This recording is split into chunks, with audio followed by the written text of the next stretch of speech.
Good evening, ladies and gentlemen. We'll go ahead and call this regularly scheduled Juneteenth Commission meeting to order. We'll start with an approval of the agenda. I have no changes, amendments. So moved. I have a motion from Commissioner Martin, second from Commissioner Clark. Do want to recognize that Commissioner Mazon will be joining us, but he will be a couple minutes late. Any comments, questions on the motion on the floor of the dais? None. Public comments, questions on the motion on the floor to approve the agenda? Seeing none, all those in favor signify by saying aye. Aye. Motion passed unanimously. Please rise for the invocation. Remain standing for the Pledge of Allegiance. Tonight, we will have an invocation from Mr. Citizen Tim Martin. We'll bow our heads. Lord, we come before you humbly. We ask for your blessing over this meeting. We ask you to give us wisdom and discernment. Let us have the strength to walk through the narrow gate into your promise. Please bless those in need and those that are sick. Bless our children with good choices this summer while they're home alone. Bless the harvest of our farmers and bring us rain in the future. We pray this in Jesus' name, amen. Commissioner Clark. I pledge allegiance to the flag of the United States of America and to the republic for which it stands, one nation, under God, indivisible, with liberty and justice for all.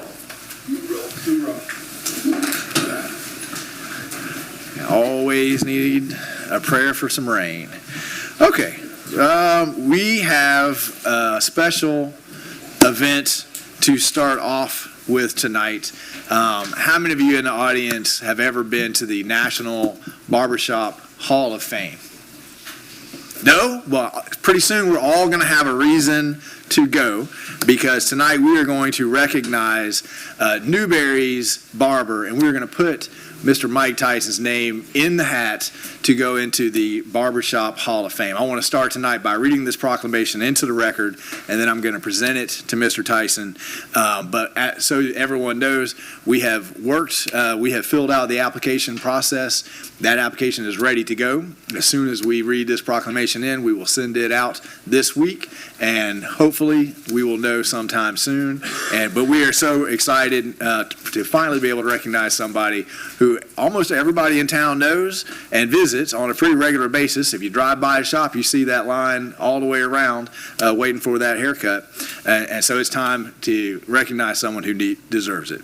So, proclamation of the City of Newberry, Florida, publicly recognizing Newberry's Hall of Fame barber. You can find out a lot sitting in the barbers. That's a quote by Dizzy Rascal. And I don't really come to commission meetings much anymore. I just go to the barber shop and I sit there. And that's a much better way of communicating what's going on in Newberry. Whereas every community needs a barber. Whereas every community needs a barber who serves their children as well as themselves. Whereas every community should have a barber like Mike Tyson who serves them and their children for years, learning their names, life stories, struggles, and joys. Whereas every community should have a barber like Mike Tyson who provides a place and opportunity for friends and family to gather to tell stories, share events, and of course, plan out the future of their community. That part's true. That part, if you want to know what's about to happen, you just go there. You'll hear all the plans. Whereas it is a blessing to have a barber who is also a pastor with years of experience and dedication serving his fellow man, who can offer guidance and advice as only a pastor can. Whereas a barber can make the town's mayor look like a gentleman or a rascal and has always chosen the former. Now, therefore, be it resolved that by virtue of the authority vested in me as mayor of the city of Newberry, I do hereby declare that Mike Tyson has and continues to serve the city of Newberry residents with distinction and love. In witness whereof, I have hereunto set my hand and caused the great seal of the city of Newberry, Florida, to be affixed this 10th day of June in the year 2024. Mr. Tyson, will you join me down here?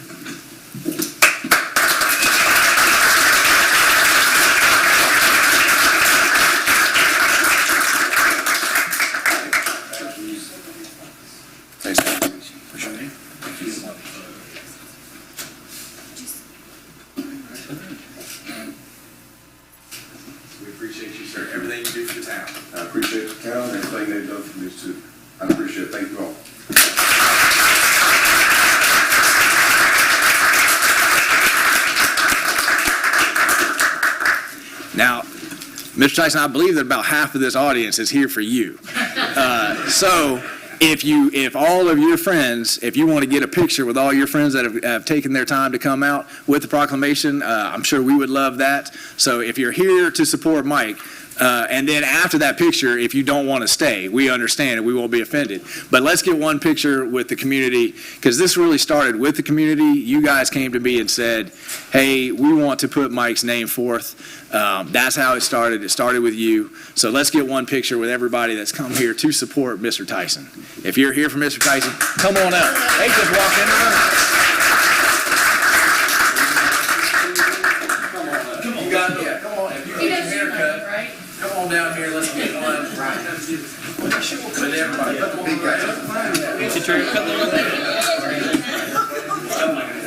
fat guys to the rear, skinny guys to the front. They're right in the back somewhere, so I'll get them shorter. I'm never getting front. You're tall, you know. Tall. Wait a minute, you gotta get up front here, man. Oh, I'm good. My daughter heard of You cut her hair too? No. Are you here for Mike? Yeah. Mike Tyson? No, okay. Just check.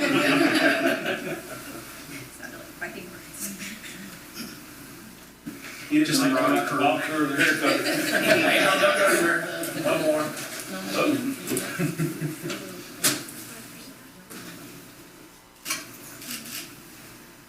All right. Thank you, guys.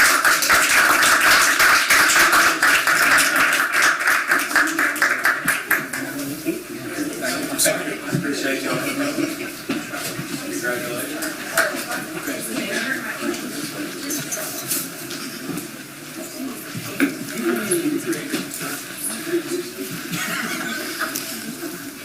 All right.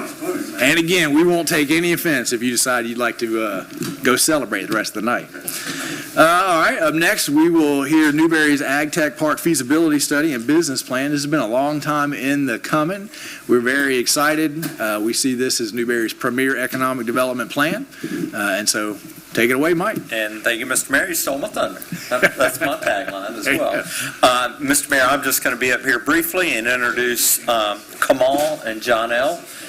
They're with GBM Global Solutions, and you all know that they're a big part of our economic development team, particularly helping us with the Agritech Park. So if Kamal is right here, he's going to introduce our guest and the topic for discussion tonight. Thank you, Mr. Manager. Mayor, esteemed commission members, Kamal Latham with GBM Global Solutions. I'm here with my wife and business partner, Janelle, and we have had the pleasure and the privilege of working with the manager and your team moving forward the vision that you have identified for having an agriculture, food, technology, research, and innovation park. Just want to highlight the fact that some of you were, or all of you were at the November 2022 stakeholder meeting at the Extension Office when Duke Energy had presented a $20,000 check to the city of Newberry to fund a feasibility study.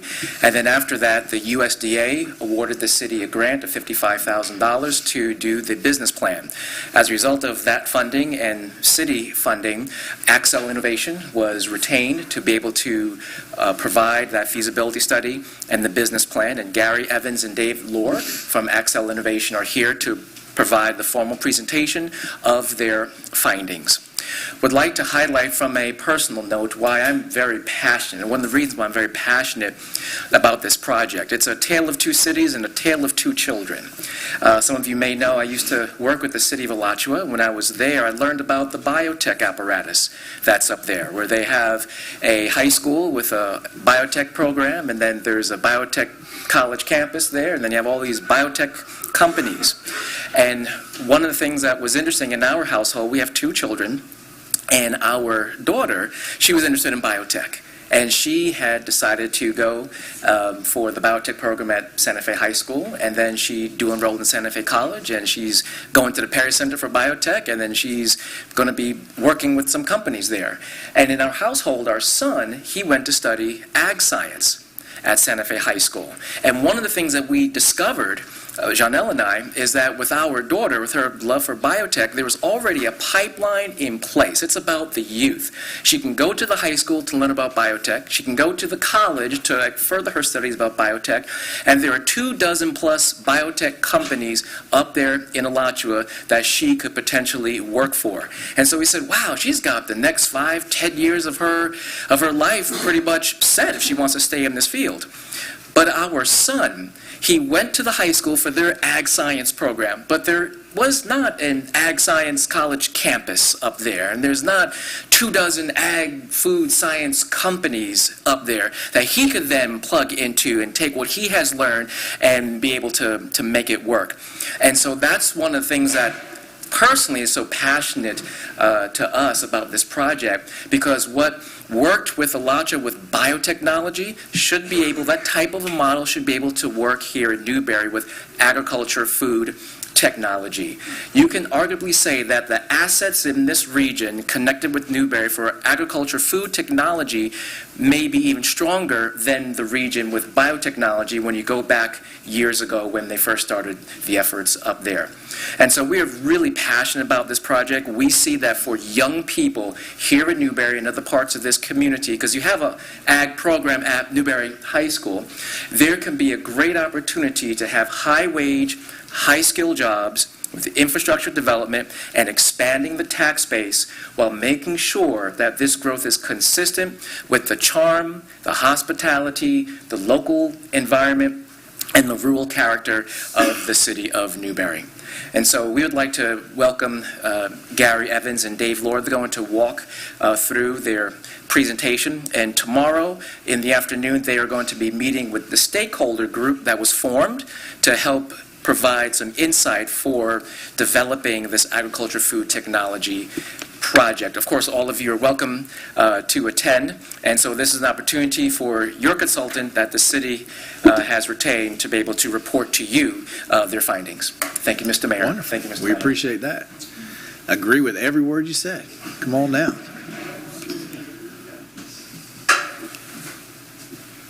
Good evening. You hear me okay? Yes, sir. Well, thank you very much. So I'm going to talk to you for a little while. I'm Gary Evans. I am the CEO of Accel Innovation, and Dave Laura is with me here. And Dave is a principal with the company.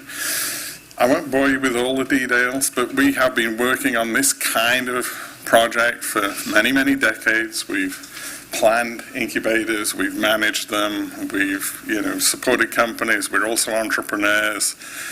I'm a chemist by training, Dave's an engineer, so we're kind of steeped in all of this stuff. Before I run into the presentation, I did want to make one point, because it's easy for it to get lost in all the detail, which, Kamal also said, is that the sole purpose of having an incubator is to help people create companies, and those companies are going to create jobs, and that creates all the benefits for the community. And, we get into a lot of detail, but always keep that in mind. That's what the whole thing is about. Anyway, I will jump into the presentation. Okay, so we just want to give you a sense of what we're going to talk about. I'd be happy to talk more about Accel Innovation, but you probably don't need that. We want to talk about the feasibility study, why we did, and how we did it, and what the results are. And then we want to talk about the business plan, which is the follow-on from the feasibility study. So that's Accel. Like I say, I don't want to take up your time talking about how wonderful we are, but we'd be very happy to talk about that. So the feasibility study, the way we approach these things is we do a lot of data analysis, all kinds of different data, more than 100 different kinds of data that we look at. Some of it is in the public domain, which means it's free to use. Some of it is stuff we develop in-house. Some of it we actually pay to have access to. And we carry out an interview program. That's an integral part of what we do. It's so that we can hear from local people and from stakeholders in the project what they think about the whole idea, what they think it could do, and what they think it might be like, because understanding that local perspective is really, really critical to the success of the thing. And our objective is to build a clear picture of, what the purpose of this thing is, where would it be, what's the real need that it would be addressing, what existing activity is going on, and from a business perspective, what would the actual potential market for this thing be, because in its own way, it's got to run like a business. And having done all of that, we look at the overall feasibility, which is really saying, could this thing meet the stated objective or not? And what would be the potential market, and what resources would be required to make it happen? To cut to the chase on that, we do believe that the incubator is feasible for a whole bunch of reasons. We've put some up on the slide here. Very strong support from people within the region, from Newberry, but also from within the wider county. It's a perfect fit with the city's agricultural history. The focus of this thing, as Kamal said, is very much on agriculture, and we see a key part of it as actually connecting with the local farming community and helping give them access to all this new technology that's being developed. Also, proximity to University of Florida and to IFAS and the Extension Office is a real asset. It's a unique thing, which adds to the weight of the thing. Also, UF is ranked #1 for agricultural research in the country, which again is a real unique asset to have, because the more research they do, the more things get patented, the more opportunities there are to start businesses. And so that is a real asset to have. And also, we look at things like, what's the actual underlying innovative capacity of the location? And there's all kinds of ways you can try and answer that. One of the things we look at is patents, because if you are granted a patent, it means you've come up with something that you think is innovative, the patent office has crawled all over it, and they make a determination whether this is something that's really new or not, and what value it may have.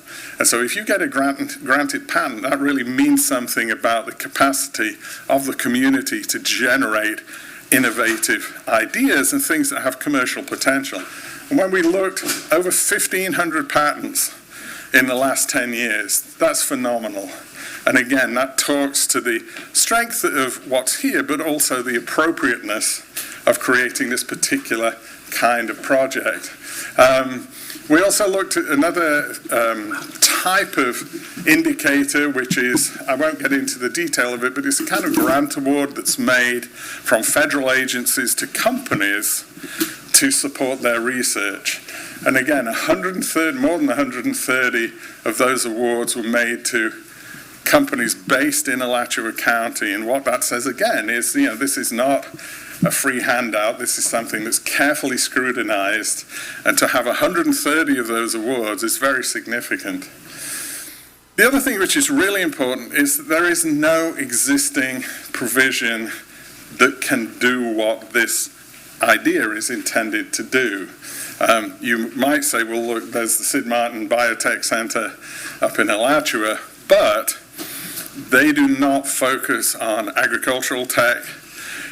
And we know the guys who run the Sid Martin Center. We had a number of conversations with them. And they said, no, that is not where we're going. We have our patch, which is this bioscience, biotech, very much about human health care.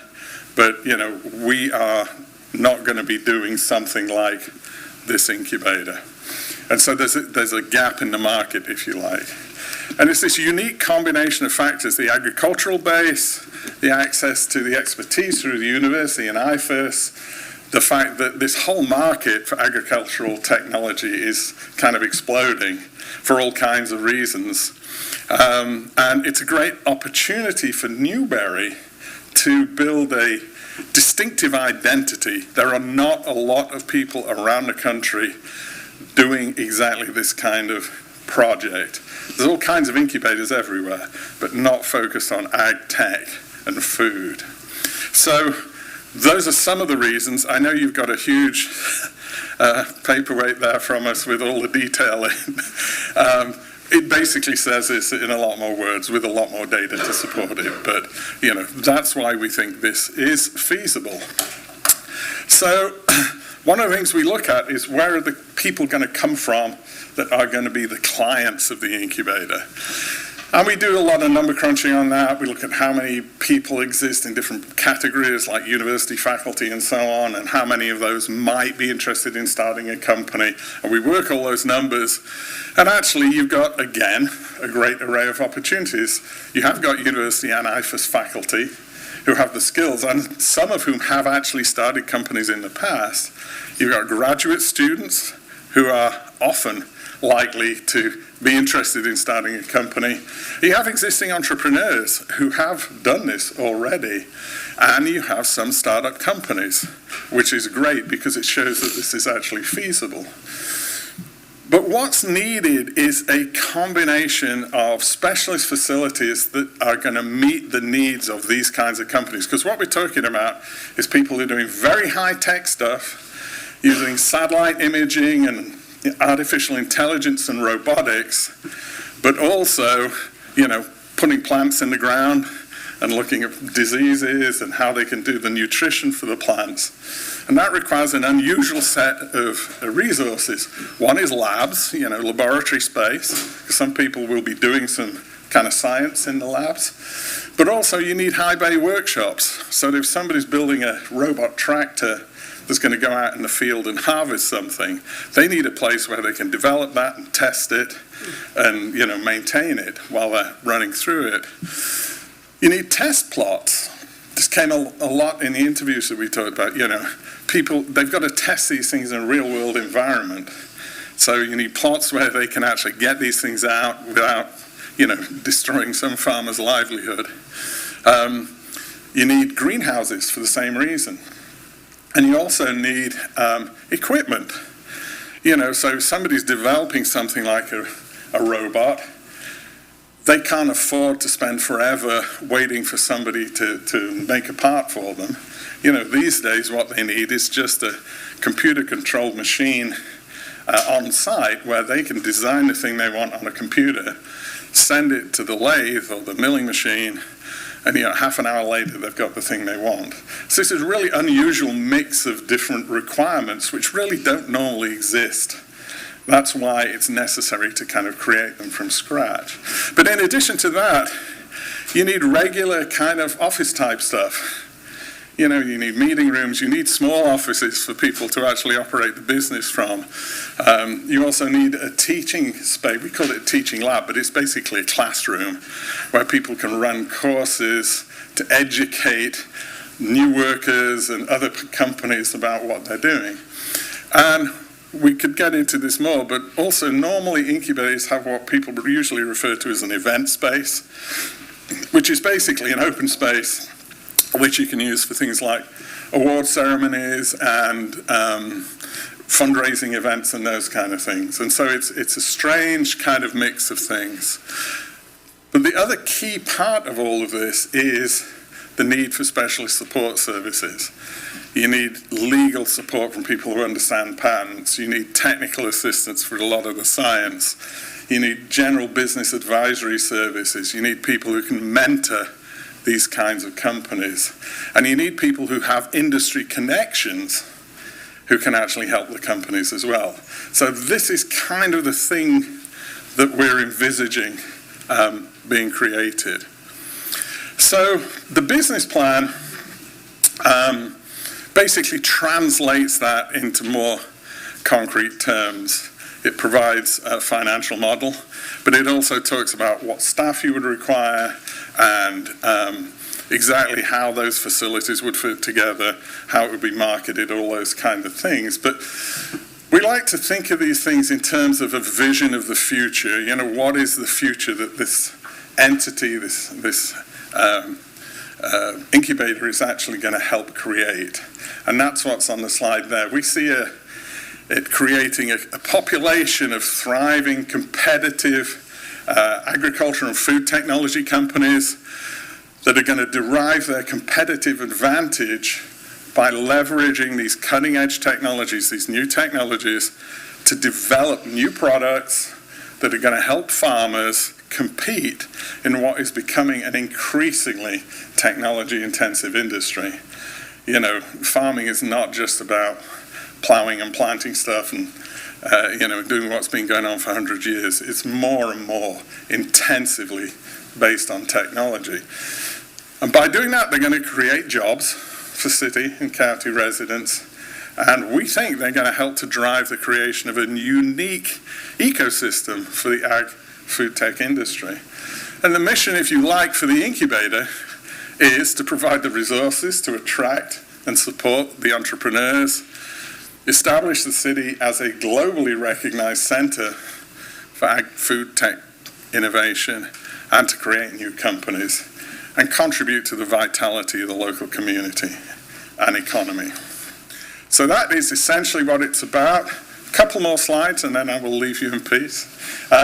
Key elements: the location that's proposed is out by the IFAS building that was built a few years ago on the road out to the west. East. Sorry, I got my head on upside down. Maybe create a 501c3, a non-profit entity, as the entity that is responsible for this thing, which can also serve as a conduit for funding. We get into it in a little bit of detail in the plan, but there are federal funding opportunities for this kind of thing, and also some at the state level, I believe. You create a governing board, a small staff team, an executive director, further down the road, a client support manager. Their role is to induct new clients, make sure the existing ones have everything they need, deal with any challenges they face. And you might say, why doesn't the executive director do that? They have a whole bunch of other responsibilities. They've got to run the whole show, and they have to make sure the money comes in. And also technical support manager, if you've got all this machinery, you've got laboratories, this kind of thing, you need somebody on site who can make sure people are aware of all the necessary health and safety factors and just help maintain things and deal with any problems. And then, of course, you need an administrator who's going to take care of all the records and the paperwork. We think of a purpose-built facility, probably around 25,000 square feet, which would certainly fit on the site, with a very flexible design which allows for a lot of reconfiguration, potentially expansion as well. One of the things that we've learned running these kind of things over the years is nothing stays the same. You think on day one you've got everything exactly as it should be. Times change, and often you have to repurpose things, and if the building is carefully designed, it can accommodate that very easily. We think this is an estimate, but we think the initial investment to create this physical space would be about $14 million. And then this is the kind of idea, it's a very simple outline, central core with one wing that has the high bay workshop space, one wing with labs, one wing with the office and meeting rooms, and then that central core serves the function of being that event space and the co-working space and everything else.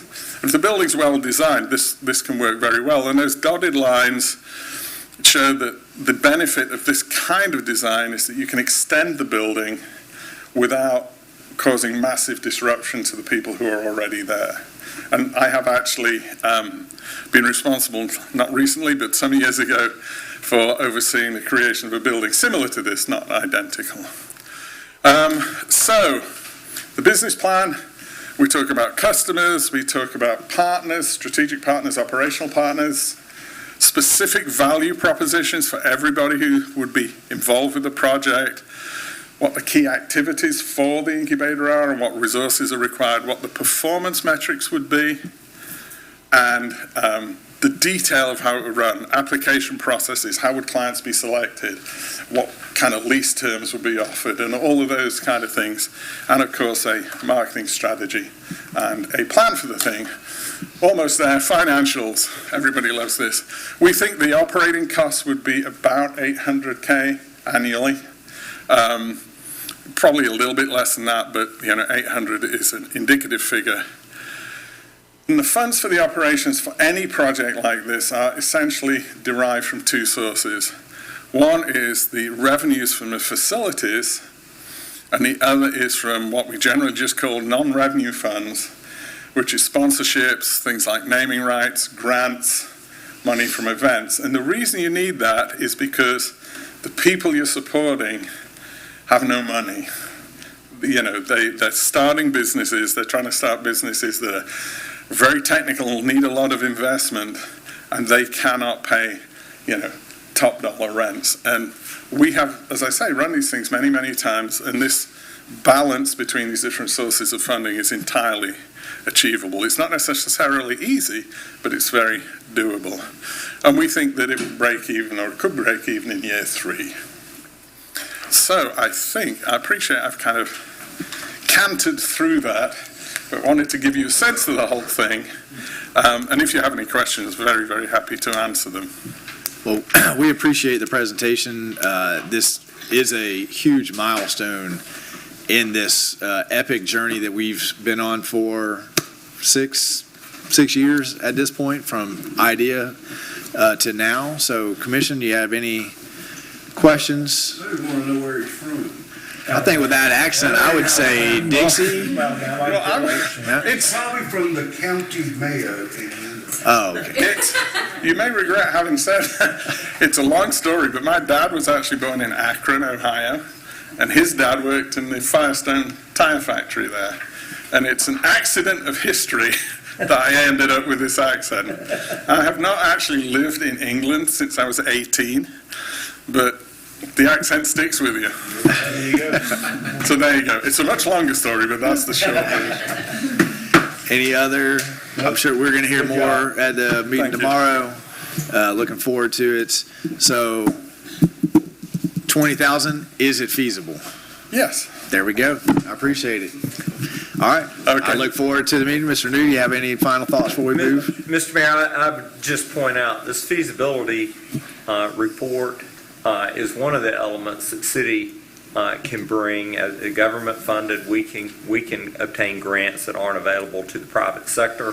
So reminding the commission that this is part of a partnership, that the city doesn't get into building and owning these tech parks. Typically, usually there's a private sector partner with us, but our role is to be a project enablers. So without a feasibility report, without a business plan, it's hard to move this kind of program forward. We need this to check boxes on a lot of programs that we will seek funding from, but that ultimately things like where do you get funding for a $14 million incubator, it's probably not something, I can say more than probably, it is very likely that that isn't something that the city would ever try to swallow, nor do any cities try to swallow that. That's private investment. Our business partners, that's the university, another partner in this.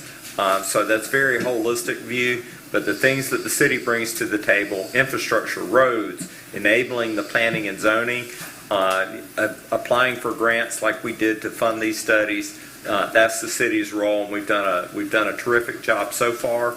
And the next 2 years, I think you'll see a lot of activity with grant funding, and then we'll start to see our business partners step in and go vertical with construction to enable this project to move forward.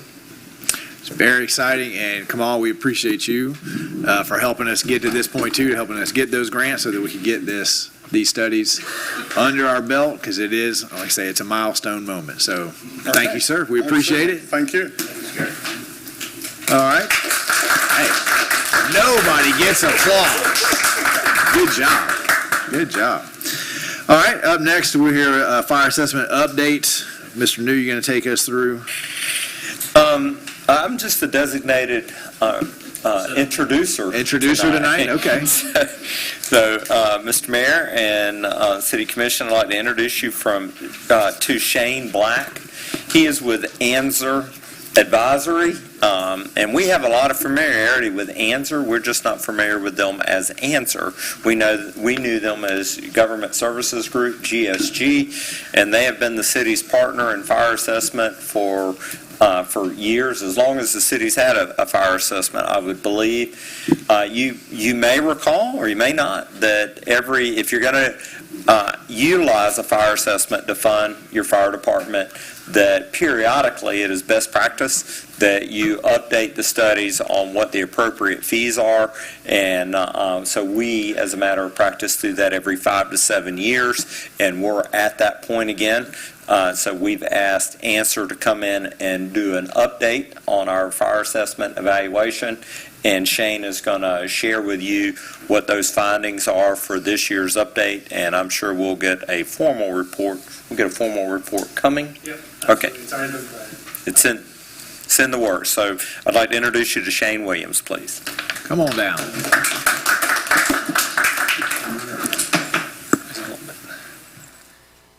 Good afternoon, ladies and gentlemen. Like he said, well, my name is actually Shane Black, but like he said, I am a project manager with Answer Advisory, formerly known as Government Services Group. I have had the pleasure with working alongside city staff, specifically Dallas, who I don't think was able to be here tonight, to present to you guys this updated study for your fire assessment.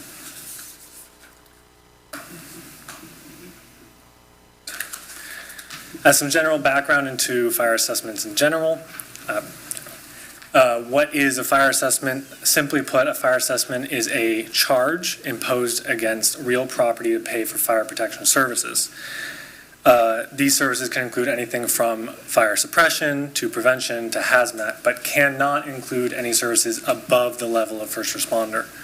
Special assessments are a non-ad valorem revenue source, and are therefore not a tax. So instead of being based on the value of the property, it's based on the value and costs of the services that are being provided to those properties.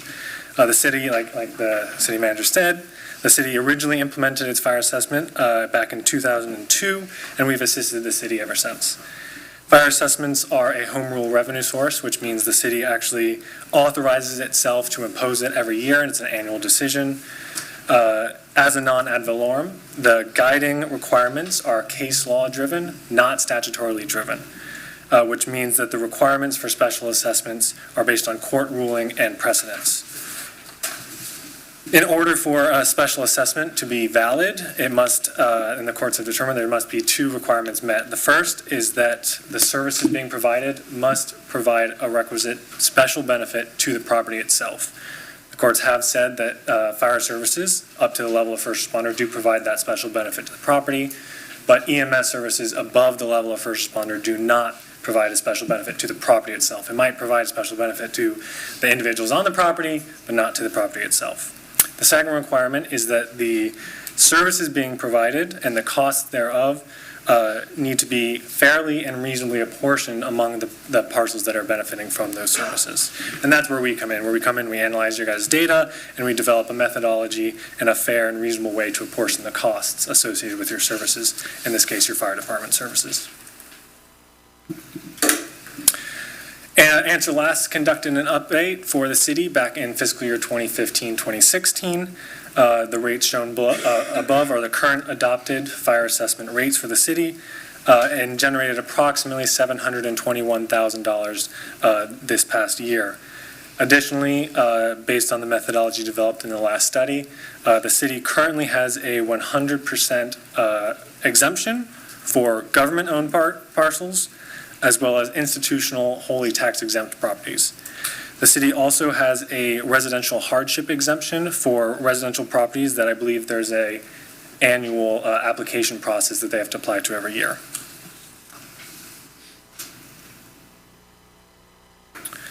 The current methodology, and also the methodology that we recommend continuing with, is the historical demand methodology. This is the most widely used and is court-tested and approved. The driving factor of this methodology is the historical demand of fire services among the different property rate categories. This methodology is by far the most widely adopted and utilized within the state of Florida. Approximately 90 to 95% of the fire assessments in the state utilize some form of this methodology. So working alongside city staff, we were able to obtain and analyze the four main data components for an updated fire assessment study. First, we look at your service delivery. So the city's fire department provides ALS services within the incorporated area of the city, but they do not provide transport services. I believe they're provided by the county. According to NFPA standards, the city's apparatus and fire flow is sufficient to fight a fully engulfed non-residential building, structure fire up to 52,500 square feet. And so therefore it is reasonable to set a square foot cap for the non-residential properties at that square footage. The latter three of these components, I'll be diving into a little deeper here in a moment, but on the surface level, we look at your budget to determine assessable costs. We then get the fire department's call data to see where to apportion those costs and the percentage of demand on the services, so the number of calls are going on, how to apportion those costs among the different rate categories. And then lastly, we utilize the county PAs, Alachua County's PAs data to determine what the makeup of properties within your city is. For the development of the accessible budget, we started with the city's fiscal year 23-24 adopted budget for the fire department, and we applied an annual factor to account for anticipated annual increases in expenditures from year to year. And based on the discussions I've had with finance with Dallas, that's anticipated to be about 5% year over year. We then remove any of those EMS expenditures, because remember, only up to the level of first responder can be funded, so all EMS expenditures over that cannot be funded through the fire assessment. And then we deduct any offset recurring revenue sources that you guys may have for your fire department. Then we include some miscellaneous expenditures, which include things like the tax collector can statutorily collect up to 2% of the total revenue generated. We also include a 5% factor for the statutory discount and under collection. And then we also include our own, the cost of the study itself can be reimbursed through the fire assessment. So once we get all of this and we project it out 5 years, we can then get your 5-year average assessable budget and base the rates and the remainder of the study on that. Commissioner Martin. Shane, you, on that last slide, you had the 52,000 square foot number reference there. Correct. We've got a Publix that's going in that's more than that, slightly over that, about 10% more than that. And then, of course, we have the existing Hitchcock's Plaza.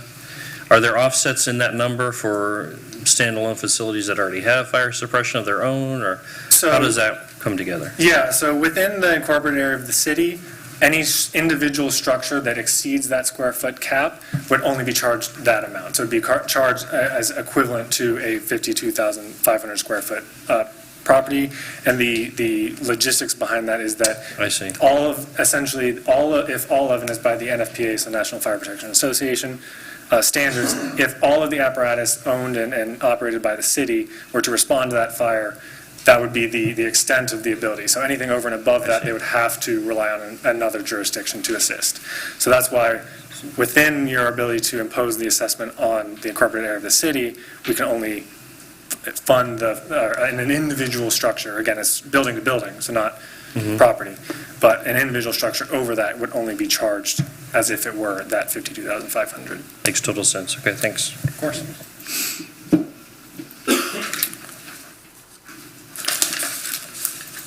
Okay, and then to finish off with the slide on the budget, after we've done all of those treatments and projected out to the 5 years, as you can see, the total or maximum assessable amount that the city could fund for this year or future years utilizing this update would be that $1,916,000,000 figure. I'm sorry. So once we've developed the budget and calculated that 5-year average, we then look at your fire department's call data and to determine how to apportion those costs to the different rate categories. The city provided us for all of the calls for the fiscal year of 2022 to 2023 period. And in the past, we've treated calls equally, so that is a call is a call, and they're all weighted the same in terms of apportioning the costs. However, earlier this year, it was brought to our attention by city staff and the fire department specifically that some of the industrial warehouse type properties were utilizing a larger portion of the resources that the city has, as well as the calls were lasting longer, so there's a longer duration.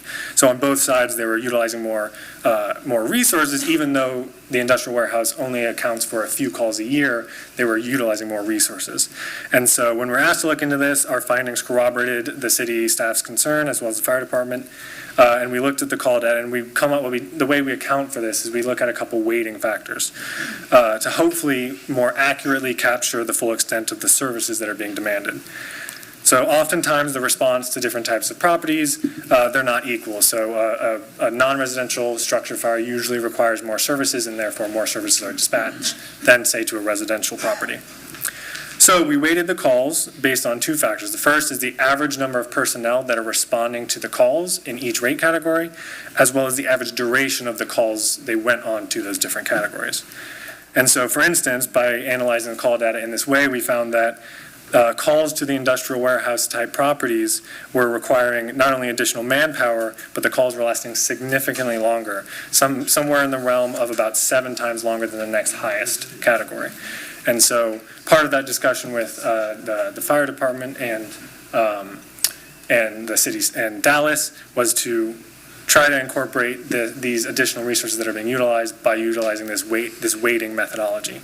So now it's no longer necessarily one call is equal to another call, it's taking in the factor of the resources that are involved in each call as well.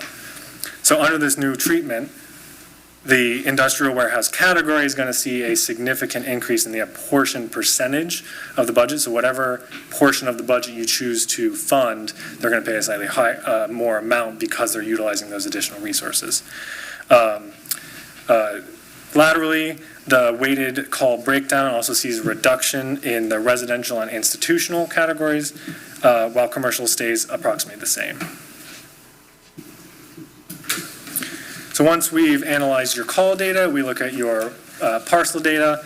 The parcel apportionment is going to stay the same in that your residential structures are going to be charged on a per dwelling unit basis, and your non-residential structures would be charged on a per square foot basis, again, up to that 52,500 square foot cap. So on this slide is to show you how all of these data components come together to get you to that final rate structure. You can see how we take we apportion the assessable cost. So this is based on 100%, that $1.9 million, 100% of your assessable budget. I'll preface by saying this is not a recommendation of what rates you guys should adopt, but this is to show you how those data components come together. So once we apportion the assessable costs based on that demand percentage, again, utilizing the weighted call data, we then divide per rate category by the total number of billing units within each category. So again, residential is going to be on a per dwelling unit, non-residential on per square foot. Again, these are based on 100% of the total assessable costs, not necessarily what is being recommended. So here we have a comparison of the rates that are both currently adopted as well as those that under the new study. The city is likely, it was my understanding from city staff, that they're likely to be recommending staying at the rates, which would see the residential rate stay the same. So staying at that $200 residential rate. The commercial rate under the new study would then increase by 7 cents. The per square foot. The industrial warehouse would increase by 22 cents, and the institution would decrease by 17 cents per square foot. However, one thing to note is that even at keeping the residential rate the same, you're actually going to generate additional revenue due to the way the shifts in the demand percentages. So you're actually going to generate about $95,000 in additional revenue at that $200 residential rate breakdown. Where I was also recommended to include some additional rate scenarios for your consideration. Specifically, I want to point your attention to the far right rate breakdown, which shows essentially a revenue neutral rate scenario. Revenue neutral to the city, not the individual payer, but to the city, you would generate approximately the same revenue that you generated this past year, and those rates would see a $14 decrease in the residential rate. You say decrease? Yes, decrease. So to generate, again, to reiterate, for the city to generate approximately the same revenue it generated this past year, at that exact rate scenario, the residential rate would decrease about $14 per dwelling unit.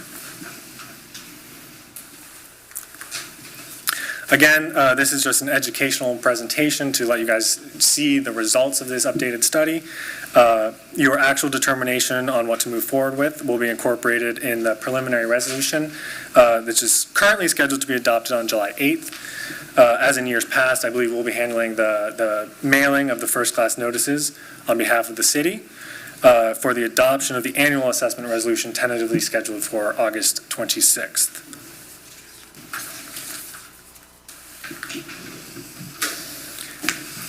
Finally, we and city staff will be looking to you guys for policy direction moving forward involving everything from the study, the rates, the exemptions, and the schedule, as well as any other outstanding issues, concerns, or questions you guys might have.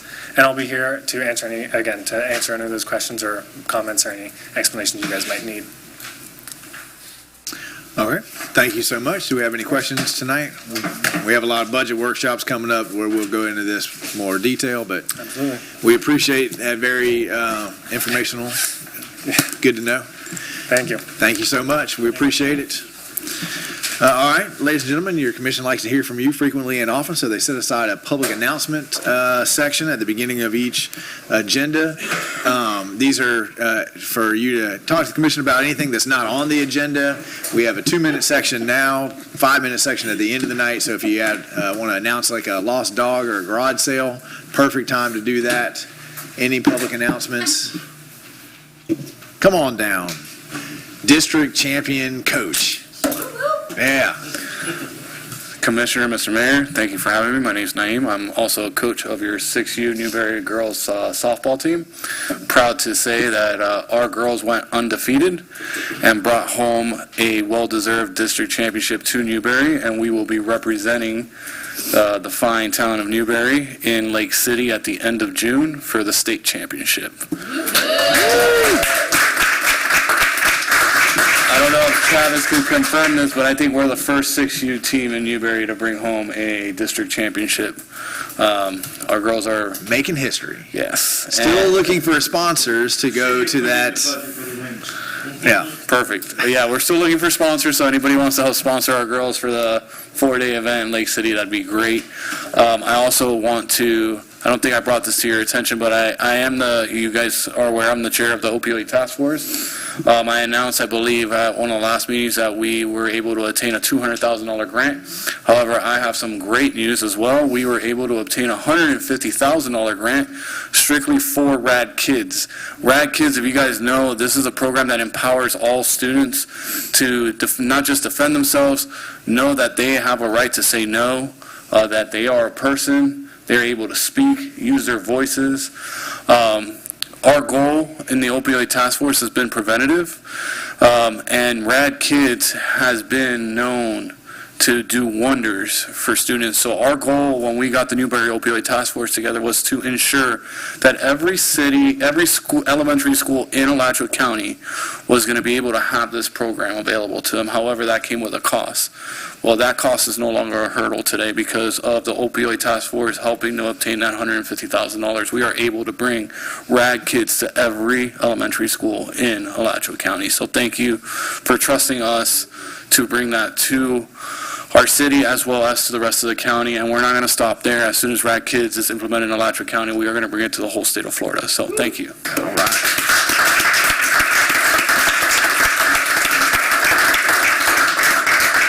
That task force is doing some great work. We appreciate it. Any other public announcements? Hard to go after that. Anybody else got a $150,000 grant they want to tell us about?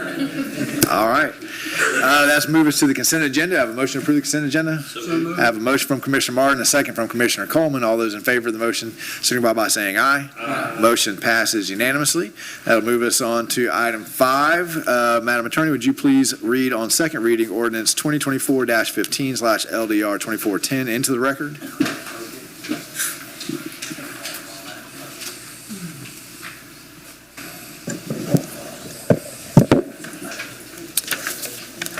Yes, I will. That's right, John Paul hadn't even made it to the podium yet, so you're good. Yeah. And I'm just buying him some time here. Yeah. John Paul, is your title in the mayor? Because I never got one of the signed. Oh, do we have it in the backup material to read into the record? It should be in the backup materials included in the agenda packet.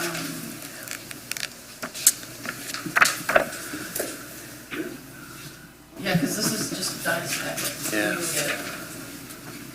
All right. We'll race and see who gets it first. It's a legislative item. If that's going to take a minute, we can move on to item 6 and come back. All right, let's do that. Let's move to item 6, guaranteed maximum price proposal for the City Hall construction project. Travis, take it away. Good evening, Mr. Mayor and Commission. I'll wait for the presentation to load. Dropping weight, looking good, man. Thanks, Tony. Doing this again. And he's got clothes that fit, see? I don't know if it's him or his brother right now, though. Got a twin brother on there.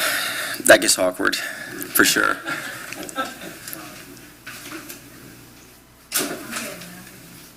I believe in you.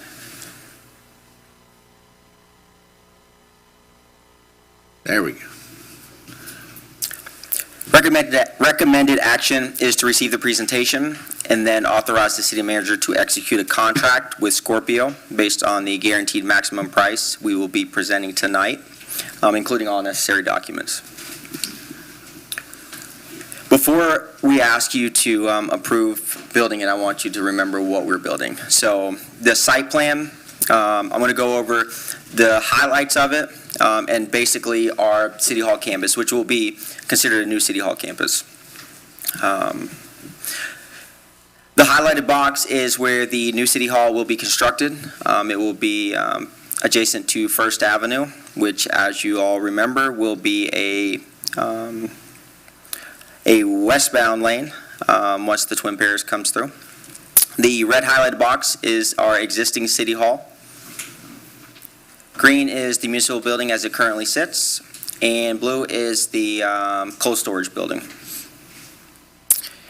Some things to highlight is we've changed some of the lanes to be one-way streets.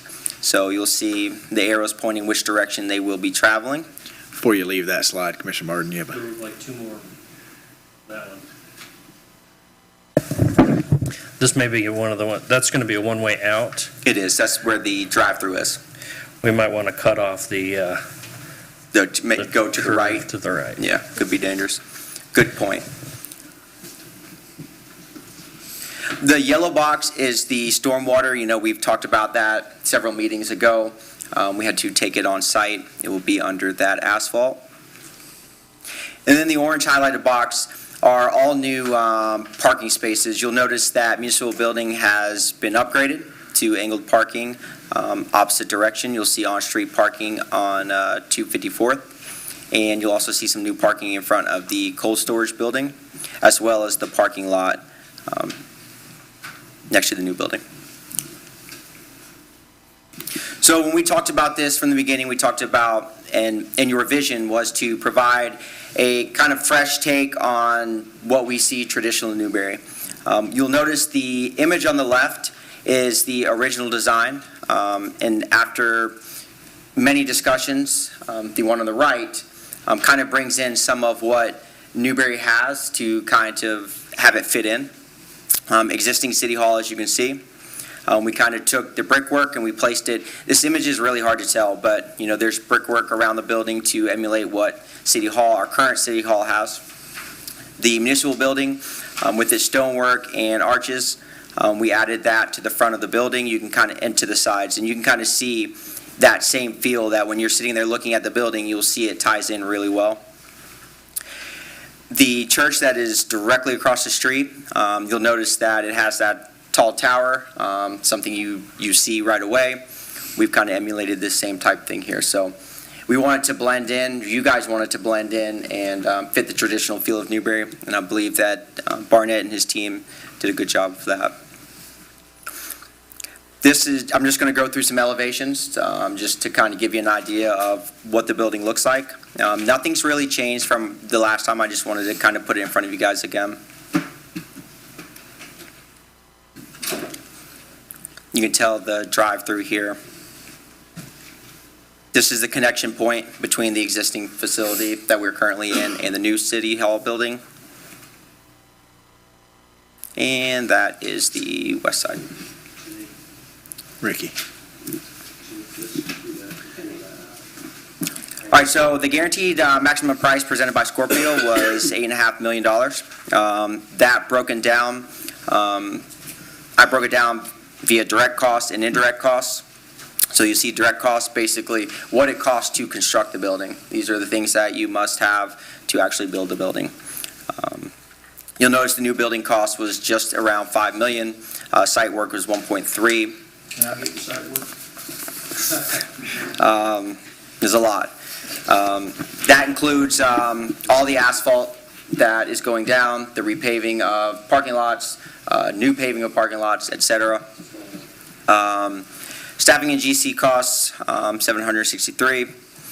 And then, if you'll break down indirect costs, I took and made a percentage of the total project, just to kind of give you a better understanding. So performance and payment bonds, insurance policies, overhead and profit, those type things, kind of where they fall in to the total of the project. So indirect costs, 12% of the project, and that's about $1 million. Something to highlight, the new building was around, or the number is $385.76 per square foot.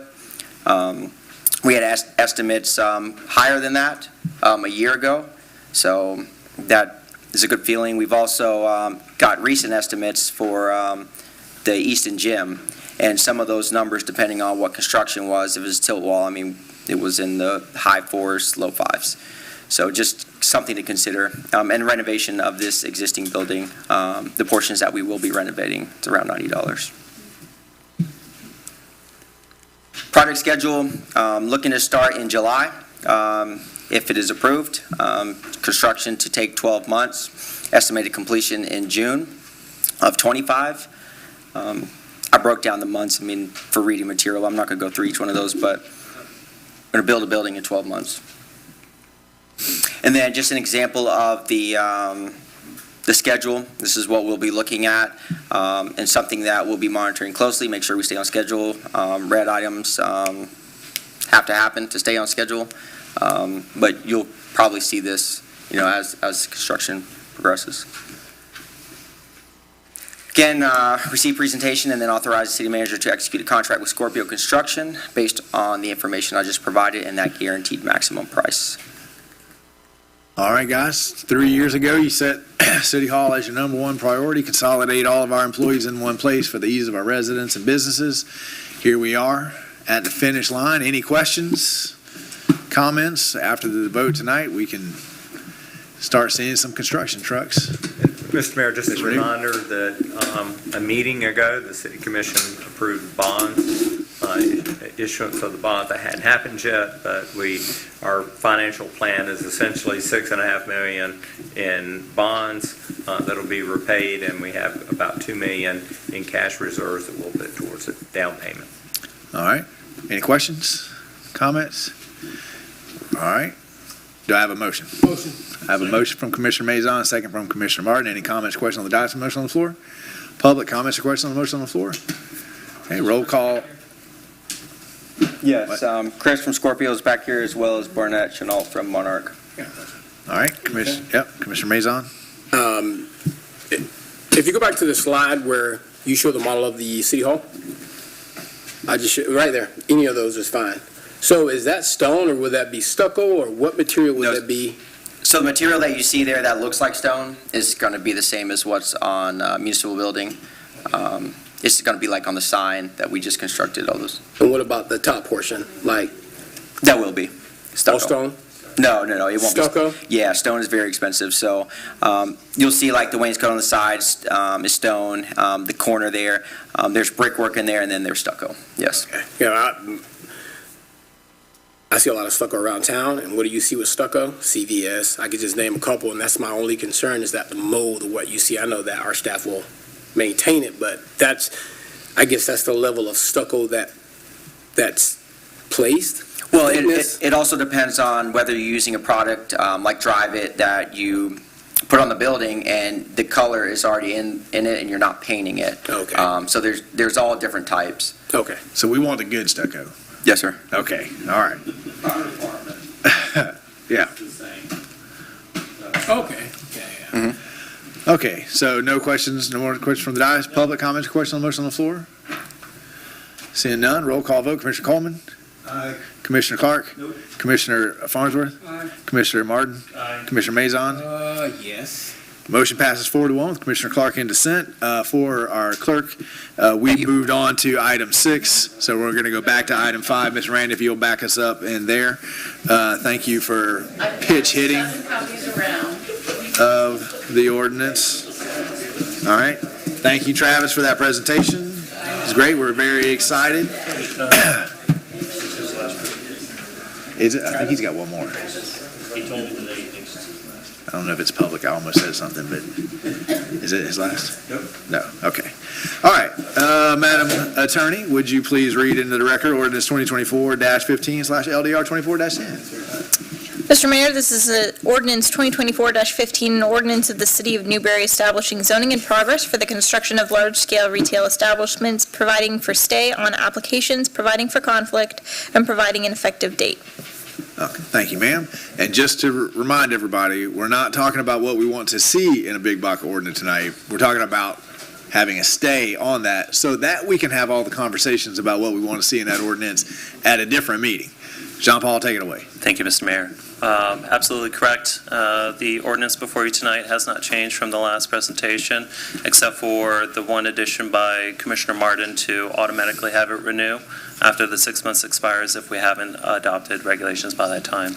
So the number still remains at 80,000 as a threshold for applications, new applications coming in for retail establishments only. That doesn't include industrial uses or any other type of use that may have a large footprint. So our recommended motion is to approve the ordinance. And again, it does place a hold on any application for a single tenant or single occupant building over 80,000 gross square feet. This 6 months is December 10th, 2024, and if it renews, it'll be June 10th, 2025. All right, and it will expire upon adoption of regulations or an expiration of it. So, next up, we'll be coming back to the board with a presentation on frameworks and for the code as well as peer government comparisons. And we will have hearing dates from that point forward for the adoption once we have direction. All right, and so the recommended motion is to approve on second reading. That completes my presentation. Thank you, John Paul. Again, I applaud staff for bringing this forward so that we can have the time to talk about this and consider it.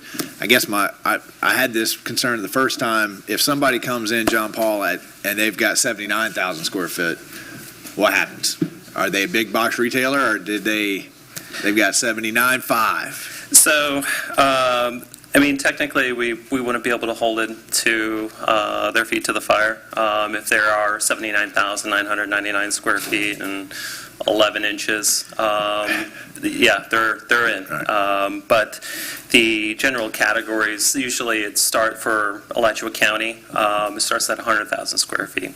So the actual marker is pretty far out, and there is some discretion in the actual size of buildings. If somebody tells you they're going to build a 79,999 square foot building, probably lying to you, because there's always a little bit of fudge factor, and they tend to be a little bit bigger than they actually are on paper. So, And I'm sure we have some other mechanisms to slow that down to give the commission time to have all of these conversations. absolutely correct. Okay. And Mr. Mayor, along the lines of that, the 80,000 square foot threshold is for the suspension of application review. It does not bind the commission to setting a threshold for big box at any level that they choose when we start considering the legislation that'll be before them. They may pick 40,000 square feet, they may pick 100,000 square foot for this is what we define as big box. It's just for this purposes, 80,000 is our threshold. Okay. Any other questions from the dais? I have a motion from Commissioner Martin, second from Commissioner Maison. Question from Commissioner Farnsworth. So, do you anticipate this taking longer than 6 months, or? Not necessarily. We are looking to come back Not midsummer. necessarily as yes or no? No. How long do you think it'll take? To have the next presentation for the commission, approximately 3 months. And the first time we had this conversation, my sense of the dais was you guys were pretty far apart. I don't have that sense anymore. I feel like we're kind of coming together on a vision, so I agree 3 months is probably a pretty good timeline. Once you guys agree, then all things can happen, right? Or once you count three of you agreeing on something. All right. Any more comments, questions from the dais? Public comments, questions on the motion on the floor to approve staying big box for 6 months so we can have some conversations about it. Seeing none, all those in favor signify by saying aye. Aye. Motion passes unanimously. Next item is Newberry Public Charter School update and proposal for professional services. Mr. New, you're a busy man tonight. Yes, sir. Thank you, Mr. Mayor. I think we have a presentation put together on this. Got a couple things to talk about. Let me get up and head that way.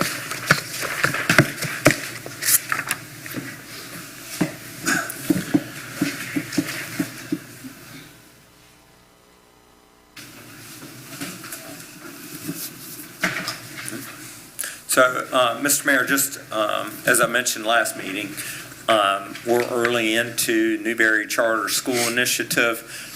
We're still working on the application, so for the first few months, we anticipate having an update for the commission at every meeting.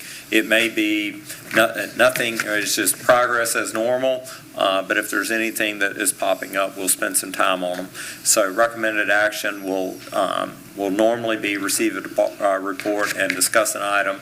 If there's anything specific, then we'll add that. So tonight, we do have two specific items for the commission to consider. One is authorization to issue a task order to the city attorney to provide some external legal services that we need for the charter school application. And then a second item for the commission to consider is appointment of members to the charter school governing board. Moving into what's going on with the application. The application process requires some external expertise, and so we have solicited proposals from those from firms that could provide that. One was from Honor Law Firm. It looks like that, and they're doing more than 80% of the application. Their proposal, which is in your backup information, was for a not to exceed amount of $100,000. Because it is legal work, we felt like that really the best way to source that is to let the city attorney run that through a task order. So the city attorney has transmitted a proposal to the city to provide that work and some other oversight type works for a not to exceed amount of $110,000. So that's one of the items that we're going to ask this commission to consider is issuance of a task order to the city attorney in an amount not to exceed $110,000 to provide the bulk of the work in preparing the application through a subconsultant, Arnold Law Firm. And then we also received a proposal from School Financial Services. They're going to help us with 2 or 3 of the items in the application. They have expertise in the budgeting and establishing budgeting. You have seen a rough budget. So we're going to be working with this group to finalize that budget and ensure that we got all of the first 3 years operating expenses in order. That's below all of the commission's purchasing threshold, so we have actually issued that purchase order already, so I'm just reporting to you on that. But we will ask the city commission to give us authorization to issue a task order to the city attorney in the amount of $110,000 when I get to the, not to exceed $110,000 when we get to the end of the presentation. And then the second item, and we can come back because this should be 2 separate motions, I think, just for ease of keeping it all in our heads. Before you move on to the board, just for the public's reiteration, the board's reiteration, remember that all of these dollars will be kept track of when the school gets the charter. All of it will go into that body's debt, right? And then we'll figure out a repayment. So once again, just to say it and repeat it over and over again, this is not going to be a cost to the city of Newberry's tax dollars. All of this will be recouped once the new school board begins its revenue stream. Thank you, Mr. Mayor. I thought of that while I was babbling my way through it, but then when it came money time to say it, I forgot. So yes, this is a short-term loan, a short-term 3 to 5 year period anticipated. So moving on beyond that item is the school board applications, and the city, as you know, will need a board to operate the school, and ultimately the way the board will be selected will be the succeeding boards will be selected by a criteria that have yet to be determined. And this board that is being proposed tonight will have a large part in that. But establishing the initial board is kind of a one-shot deal, and the city received nominations from EFN, so we received no other nominations or suggestions, and I think we shared these with the commission maybe 2 weeks or 4 weeks ago, and so I'm going to roll through these applications. There's backup material on each one of these folks in your on the dais and in your backup material, and if at the end of this, if the commission would like to consider these applications, then a motion could be made and y'all could consider them. But for board chair, the EFN suggested Chelsea Lemming, and you have her backup information. And just to be clear, in the proposal, what these parents had said was, what they were very clear about, EFN would nominate one person, the commission would nominate 4. Since then, they've taken a model from the commission and they've decided that a non-voting chair has some value. So this nominee is not really up for this board to vote on. That's EFN's nomination. Just want to make sure that we're articulating that clearly. And thank you, Mr. Mayor. For board members, we have the first two are David Dan and Leslie McGehee. They have also nominated Leslie Hayes Morrison and Veronica Kadala, I believe. Kadala. And for the 5th board member position is Sherry Jones. And then we had a nomination for the ESE Task Force Captain, which I clearly can't spell. This goes right up there with my calling Mr. Black Mr. Williams today, because everybody confuses Black and Williams. So just not my day to get these right.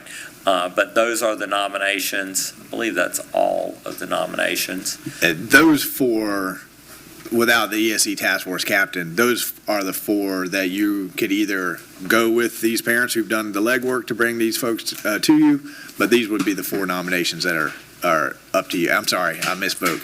The chair is EFN's nomination.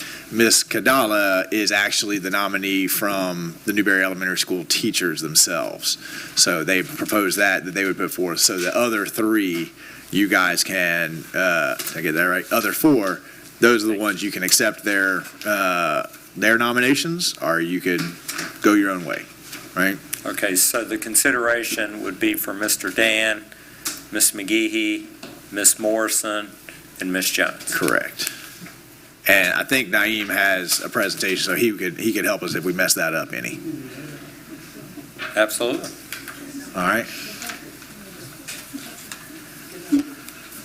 Did we say your name right, Ms. Kadala? Kadala? Yes. All right. Kadala, yo. Kadala. Commissioners, Mr. Mayor, Manager New, my name is Naeem Urched. I don't have an actual presentation, but I am a parent at Newberry Elementary. I am involved supporter of Education First Newberry, the 501c4 nonprofit group who has been coordinating the initiative to convert our schools to community-led public charter schools. I want to thank the Commission first off, for being open-minded through this entire process and seeking the best for our students and our community. As we shared in the previous meetings, we now focus on making the application process comprehensive and excellent to ensure Newberry Elementary School will be the very best it can be for all our students, teachers, staff, and administrators. We requested that the commission and the city work with us to take the important first steps of naming a governing board for the new 501c3 charter holding entity. Once established, that board can prepare an agreement to work closely with the city as we proposed all along. At that time, we can all work together on the application to the State Charter Review Commission. In order to facilitate a timely application process and to ensure the initial governing board reflects the commitments of our group made, we approached, vetted, and prepared a proposed group of citizen leaders and are bringing them to you today for your consideration. We have provided a packet with information on these nominees for you to review. After much research and consideration, we're proposing a 6-member board with a non-voting chair. Mike New did go over exactly this model. This model is familiar to you here in the city of Newberry. We believe having a non-voting chair is an effective, important way to create a position for someone who can serve as a representative of parents, teachers, staff, and the community while also helping coordinate the board across in many responsibilities. To this end, as stated earlier, our proposed governing board is chair will be Chelsea Lemming as nominated by Education First of Newberry, Veronica Cadallo as nominated from Newberry Elementary School's current teachers, Leslie Hayes Morrison, Derek Dane, Sherry Jones, and Leslie McGee. We present this dedicated, qualified, passionate group of citizen leaders and parents for your consideration, and we look forward to continuing your work with you to advance the best interests of our children and our community. Commissioners, Mr. Mayor, if you have any questions on these candidates, I will be more than happy to be what you call a character witness, whatever the case may be. I have worked side by side with most of these, and I can speak for them myself. I would not put their names out here if I wasn't going to be right behind them. So thank you for the opportunity to be here. Thank you for your commitment to our city. Well, before I ask the commission if they have any questions, I just want to say again how impressed I am with all of you guys. This board has sat for 10 years hearing all of the problems and the issues that our school district has, but very few solutions to those, right? And that's true across the board in lots of things. Lots of people have the ability to point to the problem, but you guys went out and you found a solution, and you did the work.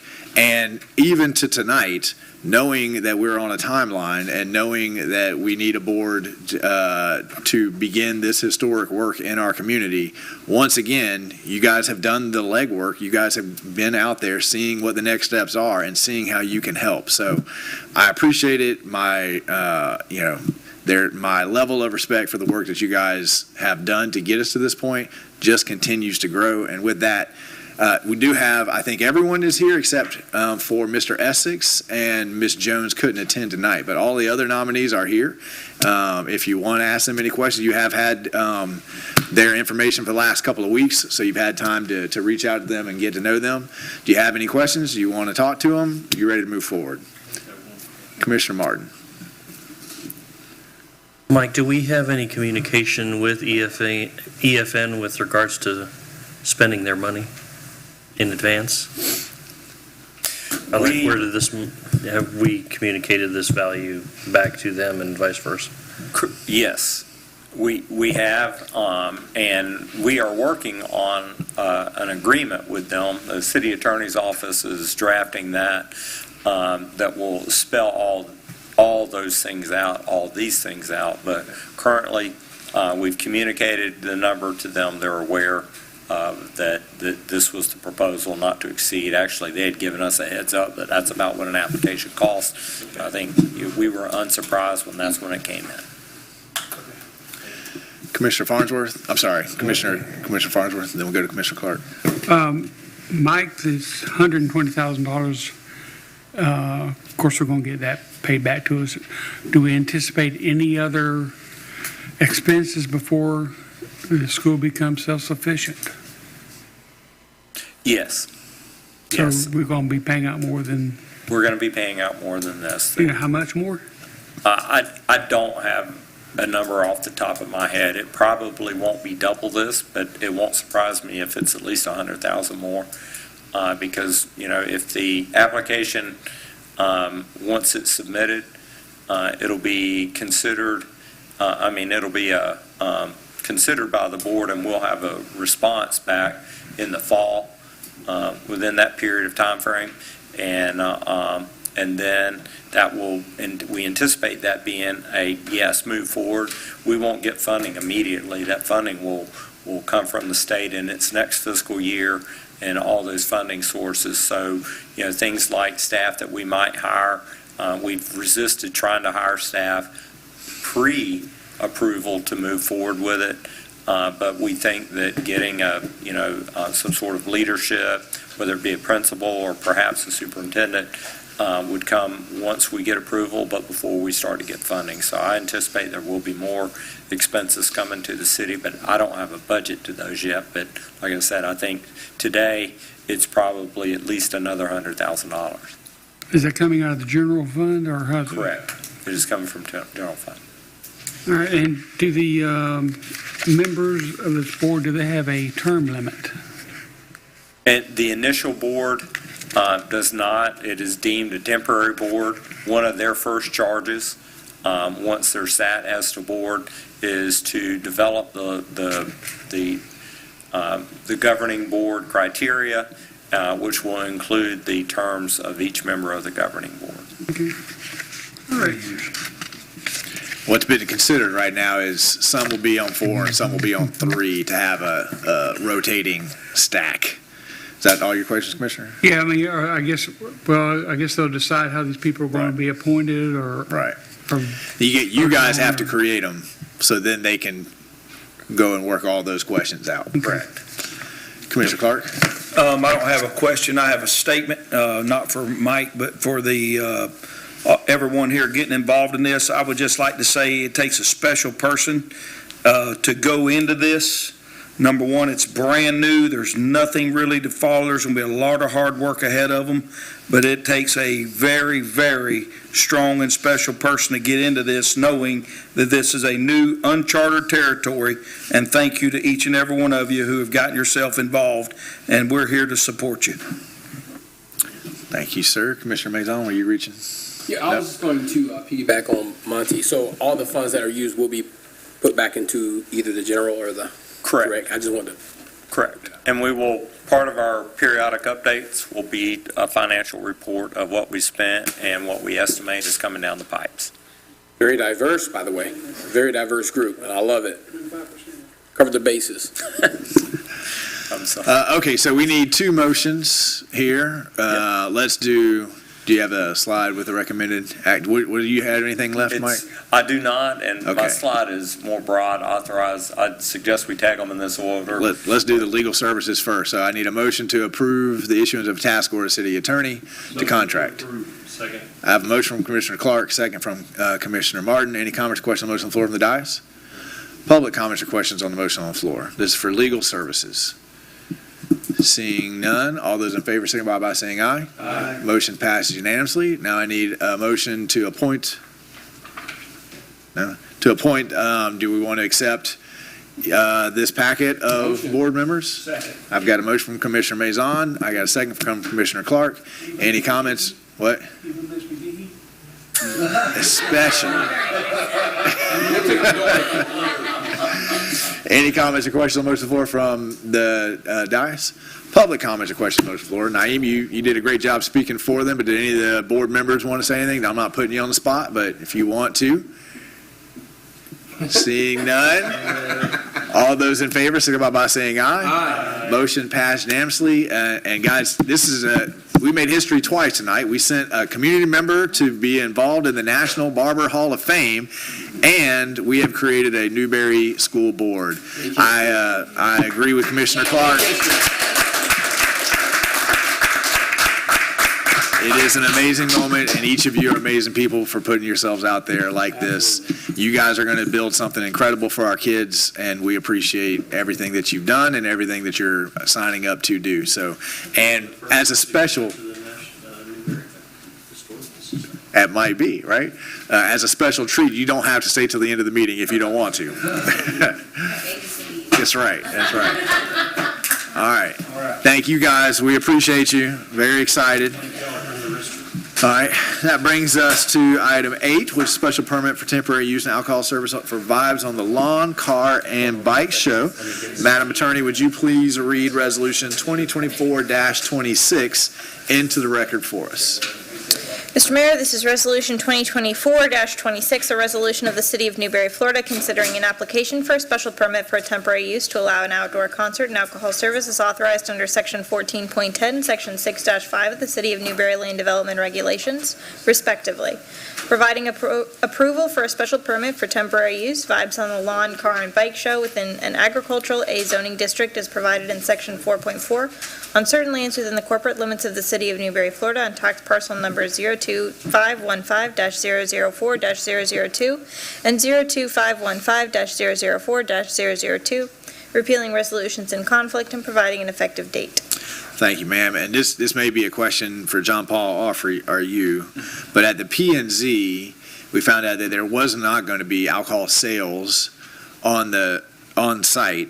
So is the alcohol service, I thought that part was getting removed from the request because there aren't going to be sales on site. Is that just a broad encompassing, there's going to be because there will be alcohol on the site, but there aren't going to be sales on the site. So are we doing the right?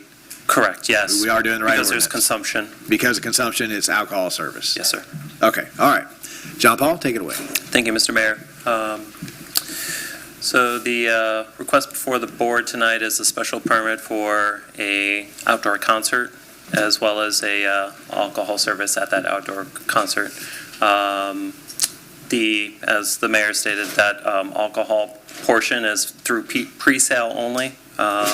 And there are some conditions in here related to alcohol service. So staff's recommended motion is to approve the outdoor concert and alcohol service for the event, which is scheduled for June 22nd from 1 p.m. to 9 p.m. It's going to be located on the Post Farms property on the west side of town. So there are some recommended conditions. These conditions are actually a drawn back version of what was prepared for Sister Hazel drive-in concert. That one had a total of 17 conditions. And this one, we're only recommending about seven of those derived from that Sister Hazel concert approval. So the applicant is Own the Night. Owner of the property is Patrick McKenzie, Post. And again, the request is for a special permit for the event and alcohol service on the property. And again, June 22nd, 2024 from 1 to 9. So this blurb here is taken from the applicant's narrative included with their application. Just wanted to highlight this. I highlighted it for the Planning and Zoning Board, but it just gives the intent or motivation for the event. It's unite the Tri-County area with quality entertainment featuring live music, delicious food, and unique offerings from vendors. Family-friendly event. And that's the flyer that was included with the for the event. All right. And so at the Planning and Zoning Board, there was much discussion, and that discussion, there were some outstanding items that were asked of the applicant.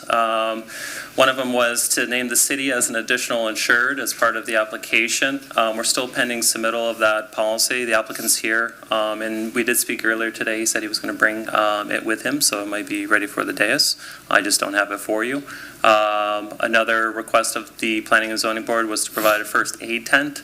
In discussions with the applicant, they were going to speak with the security agency that they've retained for the event, Night Security, and they've also were able to come in and update their map to show the location of that first aid tent.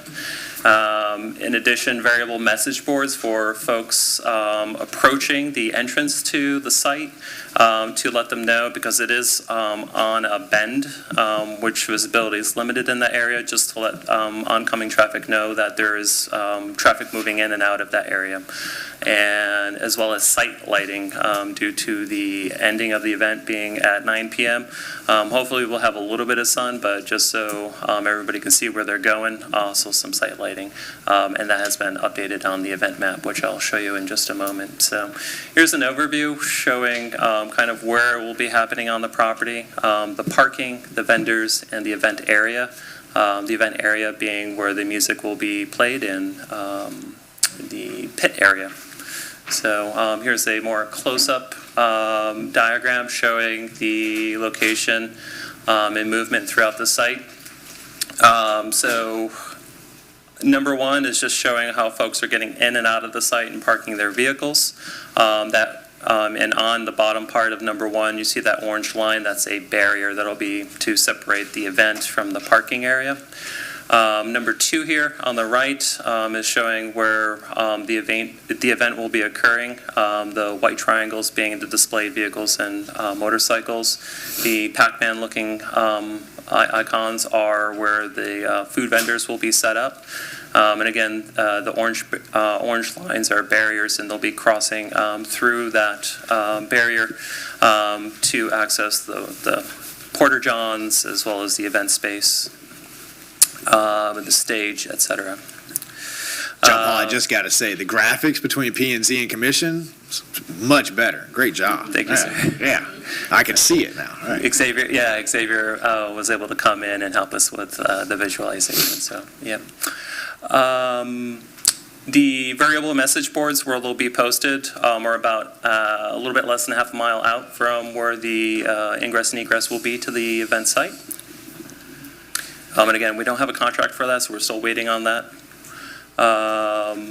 Ingress and egress is just being shown here in a little bit more detail, as well as the posting of the security guards.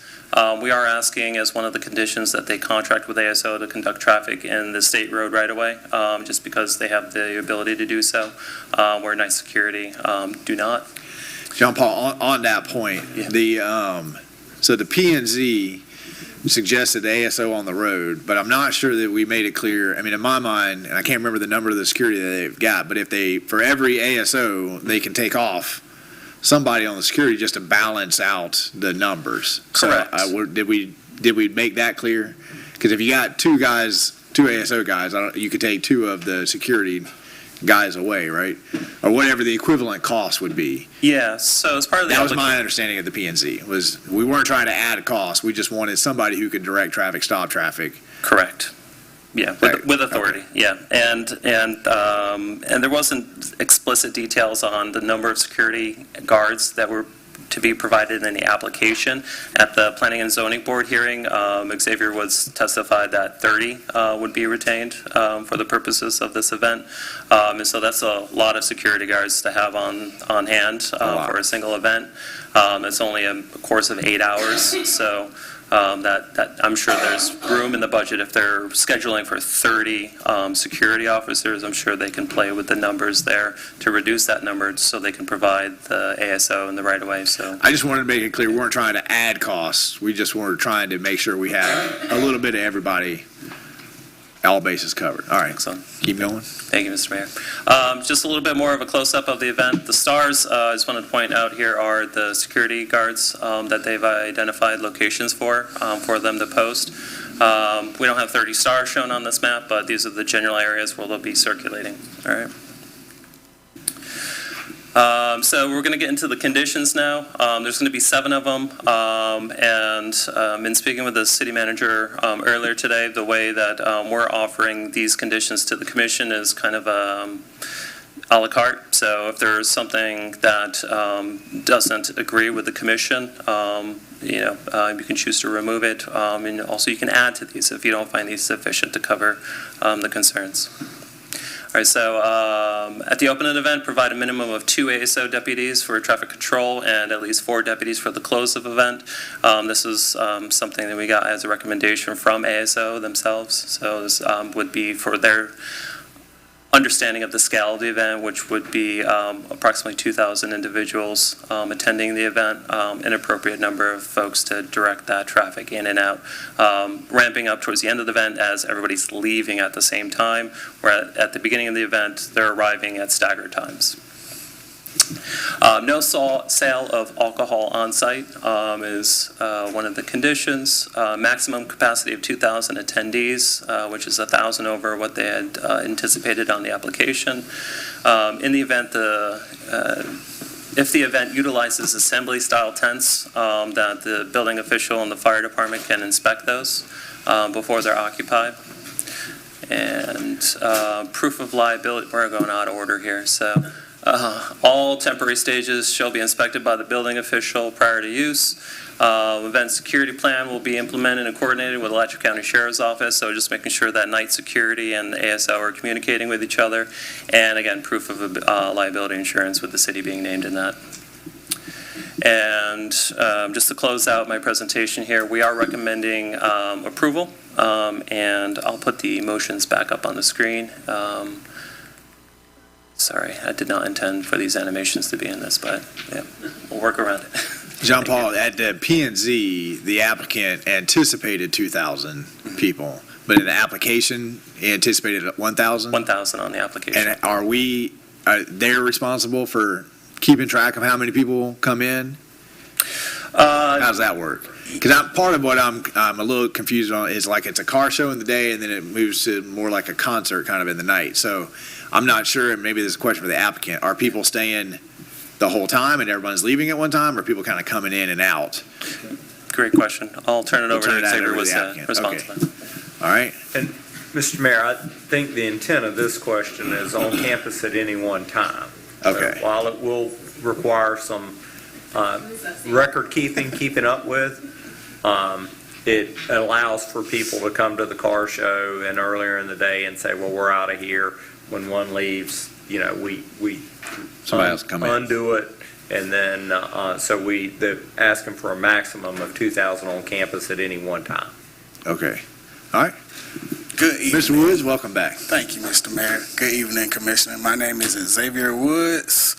I'm going to give you a little history about me before I go into this plan. I'm from Newberry, born and raised, been here over 20 years. I worked at Newberry Elementary, volunteered at Oakview Middle School, worked at Newberry High School, and currently coach the running backs at Newberry High School right now as well, too. I'm a born Newberryan. Love this city. You made a comment earlier about the unfamiliar with the charter school, right? I'm going to make this unfamiliar territory familiar to you tonight. So, vibes on the line. It is a car show and bike show. I wanted to bring the Tri-County area to Newberry to show the diversity that we could have here. It is a kid-friendly event. We have over 25. Right now, we have 25 food truck vendors. The gates will open at 1. Can you go back to that site plan? I don't know how to the site.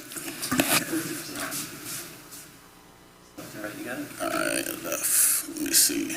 So in this parking lot, we have monitored parking. I know they said earlier that they didn't know how many security guards I had earlier. I'll tell you. I have right now 30 security guards. Reason being, I wanted to make sure that this event is ran smoothly. That's my goal. First off and foremost, I'm big on safety. I coach some of y'all kids, probably taught some of them, helped them out in the community as well. So I'm big on safety. So I had 30 security guards. In the P&Z meeting last Monday, I had 10. We revised the contract with the security company.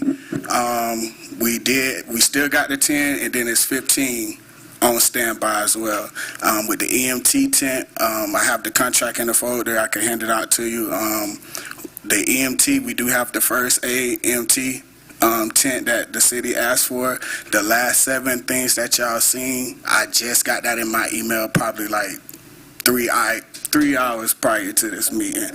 So that was something new to me that we had to have. Where you see the red and yellow, the red line is for EMS entry only. in and out, so they have a clear lane to get on the premises if something were to happen, which God forbid it doesn't. Pretty sure I got this under control. The green lines, we have a 3-lane entry. So it'd be three-lane entry coming off the State Road 26 for cars not to block up State Road 26 as well. Where you see the triangles, the white triangles, that's where the car show trucks and bikes will be located at for car showing. Where you see the first aid symbol, that's where the tent would be at. And like he said earlier, the stars, it's not 30 stars on there, but we have when you turn in, we have security checking cars. Well, not checking cars. Let me slow down. I had security checking cars for weapons. P&Z told me that was kind of too aggressive. So what we did, we revised our plan. Where you see that orange line, that would be a burial from the monitor parking lot. From this right here, the monitor parking lot, we'll create a burial for people to stop them from going back and forth to their cars. And every time they do, we can't prevent them going back and forth to their cars, but when they cross the barrier again, they'll get checked all over again before they enter the vendor's side. So where you see the star at by the orange line, that would be another security check for the concert side. So they're going through 2 security checks before they enter where the concert would be at, where the stage and stuff. We have the bathrooms, the porta potties, and everything on site. And we have the lights as well, just in case it get dark. People walking back and forth to their cars, there's lights on site to get them back to their cars safely. Any questions as of now? I asked this question at the P&Z. I'm just going to ask it again because you've got 30 security guards, and that is a lot. Correct. But that's not based on our requirement. That's you've done your own analysis. That's what you feel comfortable with. That's the applicant's decision to have 30 guards. Yes, sir. Okay. All right. Just want to make sure we're all clear on that point. Yes, sir. And then with the ASO, and so when I did my research and I took my time, it was not a necessity in the contract when we did this permit ASO. It was in the contract. It said if applicable. So with the ASO, that's why we took the time to get extra security, because we didn't know if we needed ASO or not. So we did security ourselves, and with that security, we ASO recommended this security company because they do a bunch of big events in Gainesville in the Walden area. When artists come in Gainesville, they use this security company, so they come highly recommended as well. Any more questions? Okay, commission questions. Commissioner Clark? All right, we're going back to, are you going to have ASO or not? So, because in the DOT, we have them. That's all I'm asking is for traffic for you, because, people will listen better to an officer standing out there at the road than they will to anybody. Okay. With that car and that uniform, it is a show of force for people to do the right thing, coming and going and slowing down and traffic. So we as a city have them, so I'm just asking that we have them at least for the traffic side. Yes, sir. That's all. Okay. Other than that, I think you got a great plan. Thank you. Okay. Before you finish, Commissioner? Thank you for that. I could get ASO. I have contacted ASO about the slow down traffic and doing the traffic signs. They, like I said, in the contract when we did look into it, it didn't come. It was not like necessity. It was like, okay, this is what we need type deal. And whatever I need, whatever the city of Newberry need to be safe, I'm good to do that. My question is, you said earlier I have 30 security guards, and that's a high amount, correct? Cost-wise is correct. Cost-wise as well. So my question is, I didn't understand what you were saying. Can I minimize my security and so just hire the ASO? If you ask ASO, let's just say, I don't know the numbers. Let's say ASO says it's going to be $2,000. Correct. Right? Well, then you just go back to the other 30 and you take however much 2,000 is, and that takes you from 30 to 20. Then it's a cost neutral, right? Because I agree that I think 30 is an exorbitant amount. Right? Correct. That's a lot. So if 4, right, gets you 10, just trade them out, Got you. right? Yes, sir. So that way, because what we don't want is to add expenses on to you. Yes, sir. And in the application packet for a special permit, it says simply like, the applicant will submit a security proposal. So it doesn't say what that security proposal has to be. It just says that the applicant has to submit the security proposal, and then they sit down with staff and they say, okay, how's that gonna work out? Commissioner Maison and then Commissioner Coleman. Coleman? Yes. Go ahead. Okay, so full transparency, I've been working with Xavier Wood with this project. I have a couple questions with ASO, with other events that we've had in the city where ASO I haven't seen, and I've gone to quite a few of these events, escort any Westfest. There was an ASO officer in his car, but I didn't see him escort any cars or get in the traffic to do anything like that, and there was over 2,000 people there. Another thing that I'm concerned about is the limit that we have on this event, 2,000. Not saying there's going to be more. This event is further out, has more parking than probably all the events put together, but we're limiting it to 2,000. That's another one of my questions is why. Well, I mean, I would ask John Paul or Mike, how did we get to the 2,000? Because we didn't have this as a condition at the P&Z, but I know we did talk about parking, we talked about porta potties, we talked about those kinds of things. So my assumption is that the 2,000 came out of conversations with staff about do we have enough porta potties? Do we have enough lights? How do we get to 2,000? John Paul? You hit the nail on the head, Mr. Mayor. We have to have a number to evaluate whether there's an appropriate amount of X or Y for the event. And while the applicant only had 1,000 people listed on the event, and at the Planning and Zoning Board meeting, there was a discussion around the maximum number of people that would be attending the event, and it was at that time that we understood it was going to be a potential maximum of 2,000 individuals attending the event. So it's a planning item, especially for Xavier, if he's planning on having enough security or food or generators or bathrooms, all those you need to understand what your maximum capacities are going to be. And with that, that's where we landed on the number 2,000 is from testimony. This is my first time hearing it, that's all. With any event, this is my first time hearing this capacity limit. Well, and it's just simply for planning of resources. He has to hire a security team. They want to know how many people are going to be on campus. It'll be a different number. If he says 30,000 people, they'll provide X number of security. If he says 2,000 people, they'll provide Y. So he submitted on 1,000 and then said 2,000. I don't think staff cares what it is. I think what staff wants to make sure is that the porta potties that are provided, the food vendors, the parking, the security on campus are proportionate to the crowd that's coming.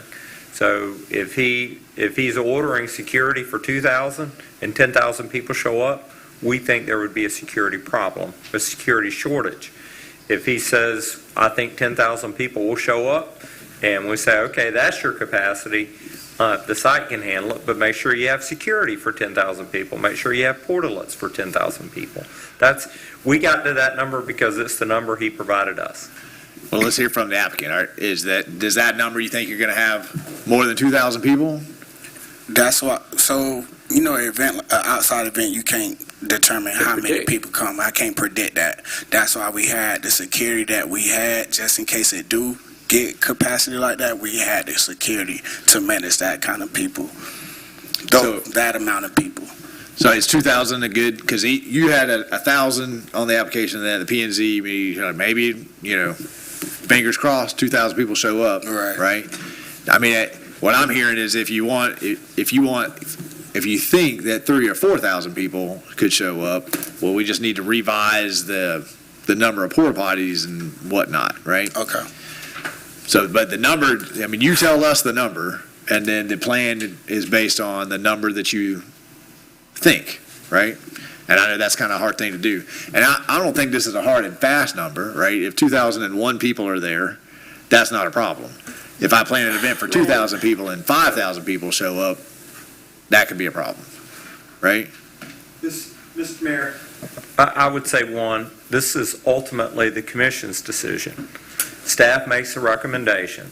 Staff decided, and I stand by it, that if it takes 30 security guards to handle 2,000 people, that we should cap it with 30 security guards. If he says, oh no, 30 security guards would handle 20,000 people, fine. I just think what's important in this application is for the resources that are being provided to match the number of attendees. So I can tell you, we do Westfest every year, and we have about 2,500 people, and I know that 6 portalets plus 2 bathrooms will work just fine. If he tells me I'm bringing 4 portalets on site and 20,000 people show up, he will not have enough portalets, and people will begin using every tree on campus. So again, staff's not trying to tell him how many people to have there. Staff is trying to pick a number so that he has enough resources on site to accommodate the number he thinks he's going to have. And we realize it's a guess, but if we cap it at 2,000 and he gets 2,200, I don't think anybody cares. But if we don't cap it at 2,000 and 20,000 people show up, I think there will be a shortage of resources and that people will care. That's the only reason staff's having the conversation, and it's the commission's decision entirely. If they dislike the conditions list, it's, as John Paul said, it's a pick them as you go. Pick and say we don't want that one, and staff is not at all offended by that. Well, I want to hear from the applicant about this, because ultimately this is your event, and you want this event to happen more than once. So generally what happens is the first time you do an event, it's kind of like your exploratory. Correct. After this one, you'll have a much better idea of how, oh man, we were turning people away. We could have had 5,000 people, right? Right. So what do you think? 2,000 will work. You think 2,000 is? 2,000 will work. And I mean, again, I don't see anybody sitting there, like, you need a rough number, right? Right. But if it's 2,100, that's enough bathrooms, right? Correct. If it's double that, then I agree that now you got a problem because you only rented, I don't know how many, 4 porta potties, right? And those ladies will let you know. Okay, yes, sir. Yeah. Were you done, Commissioner Mazon? Yeah. Commissioner Farnsworth, and then Commissioner Coleman. I did say Commissioner Coleman. I'm sorry, Commissioner Farnsworth. Commissioner Coleman.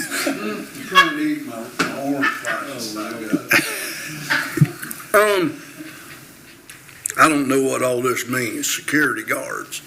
So are they armed with arresting power?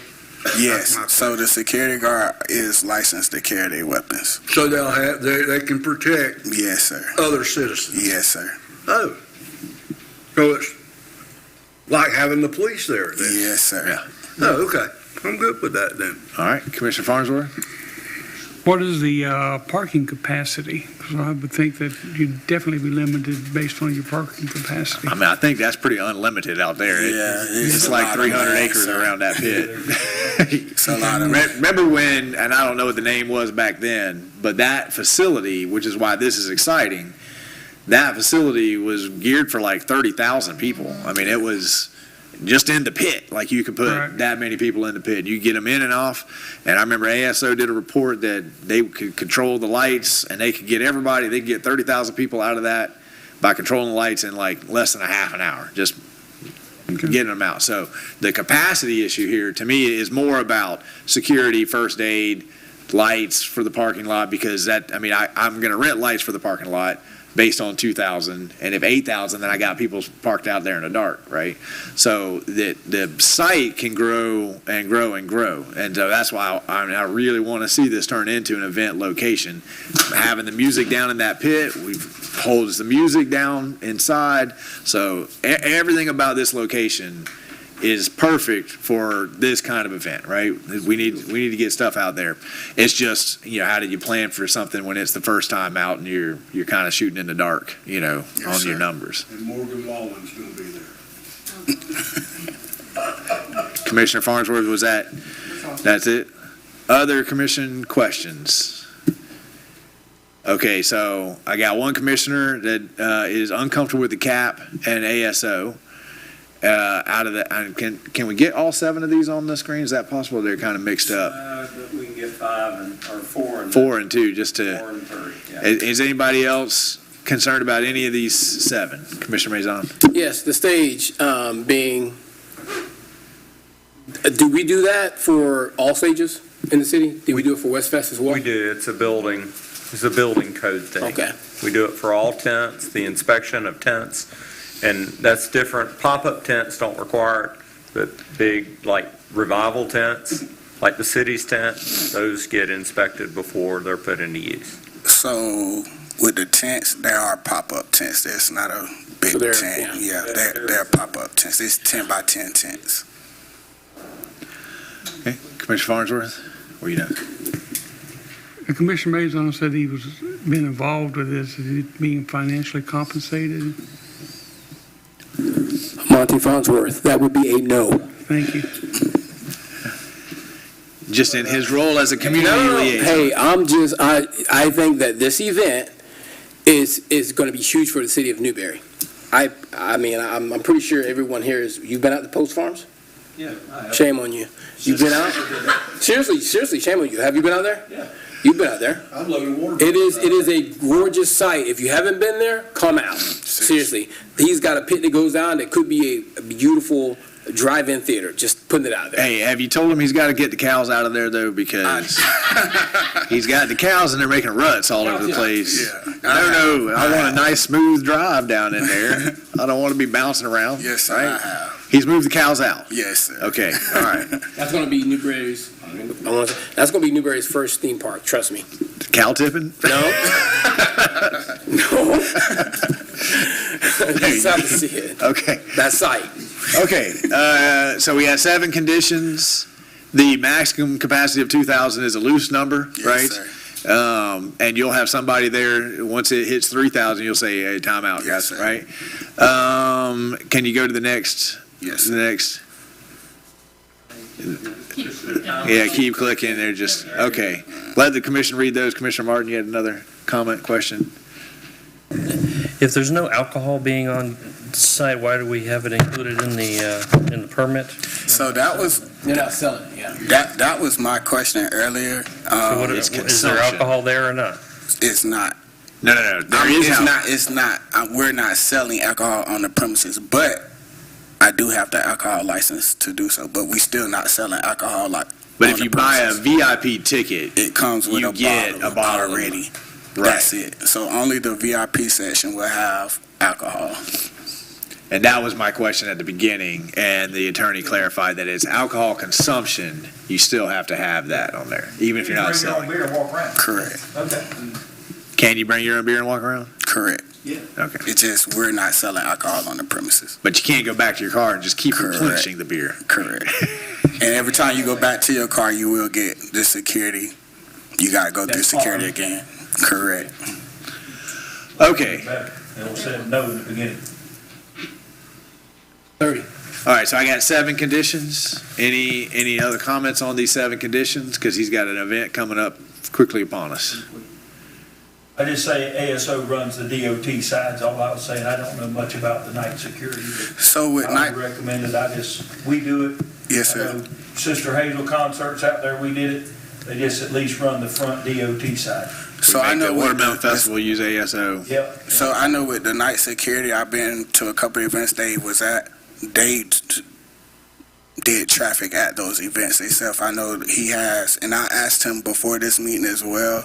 He does have the car with the police sign and lights to grab the attention of traffic control. So they do traffic in and out. That's probably pretty top notch. Yes, sir. Like ASO, when I talked to ASO, this company came highly recommended to use. Mr. New? Mr. Mayor, staff recommends that if night security is certified and authorized by DOT to run traffic on a state highway, that's fine.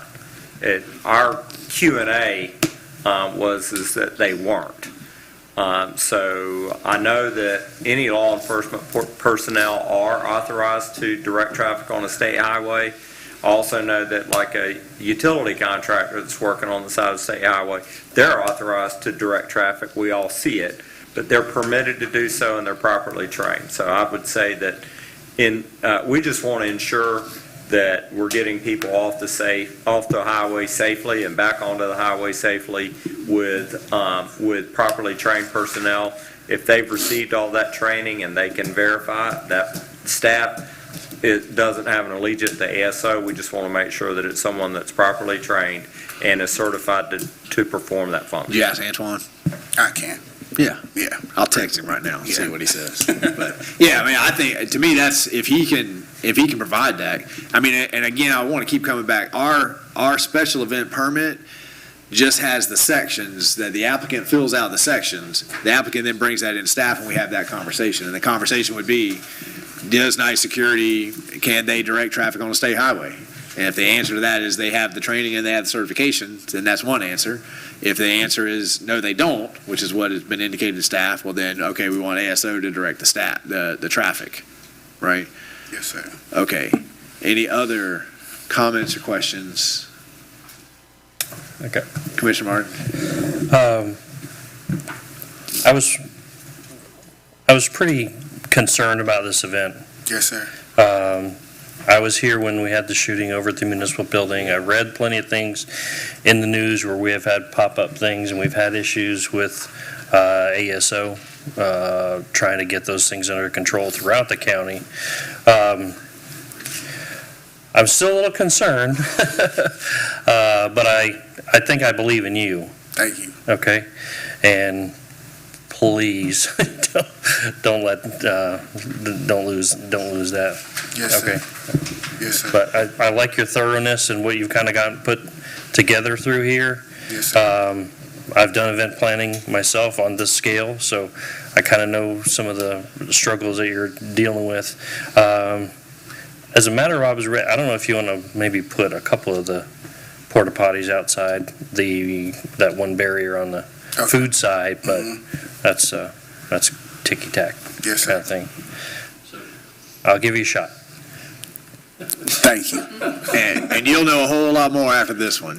You'll know a whole lot more after Yes, this sir. one. It'll be, and after the second, third, fourth one, it'll be autopilot. Yes, sir. You'll have it all down. And I invite all y'all to come out as well too. Everybody here, come out and see what we got to offer. If I wasn't taking students to Europe, I would be there. Because I've been out there a lot of times, and that's why I know those cattle ruts are pretty rough. You Yes, gotta get sir. those. June 22nd, 1 to 9. I know you gonna. I see you. Oh, come on. All right, so I have 7 conditions. I need a motion to adopt the recommended action with the conditions, or if we want to argue out more. I'll do it with the conditions. Are we still gonna like fluctuate the ASO with the security? So he has Cost. 30 now. Right. That's the cost ordeal. You could, Yeah. okay. Or Antoine can say, actually, my guys are certified to direct I traffic. just was going to ask that. Right. Antoine is licensed to do the traffic. As long as he can provide that proof to staff, right? So it's kind of one or the other. So either night security can provide documented proof, not just a phone call, right? Documented proof that they can stop traffic.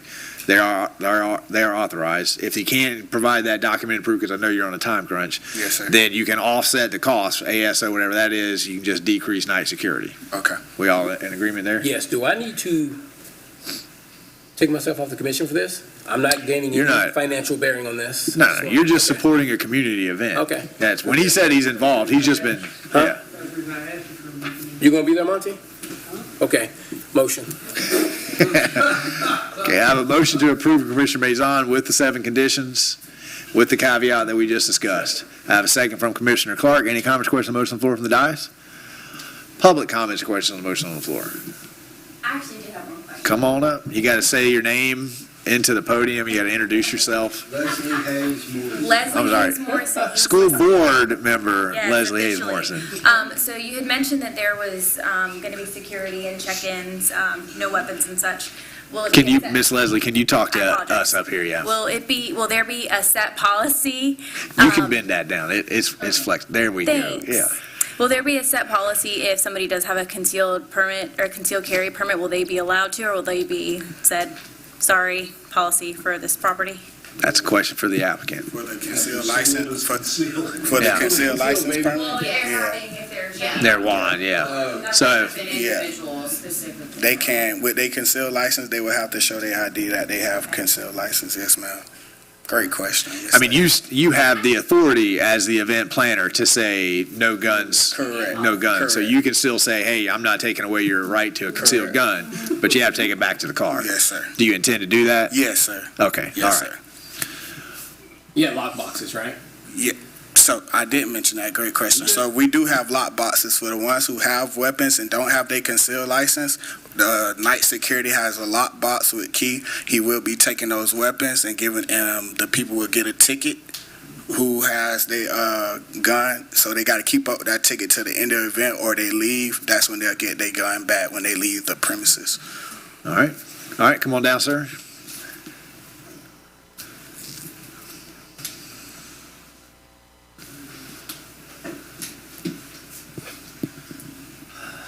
My name is Chris Lunster.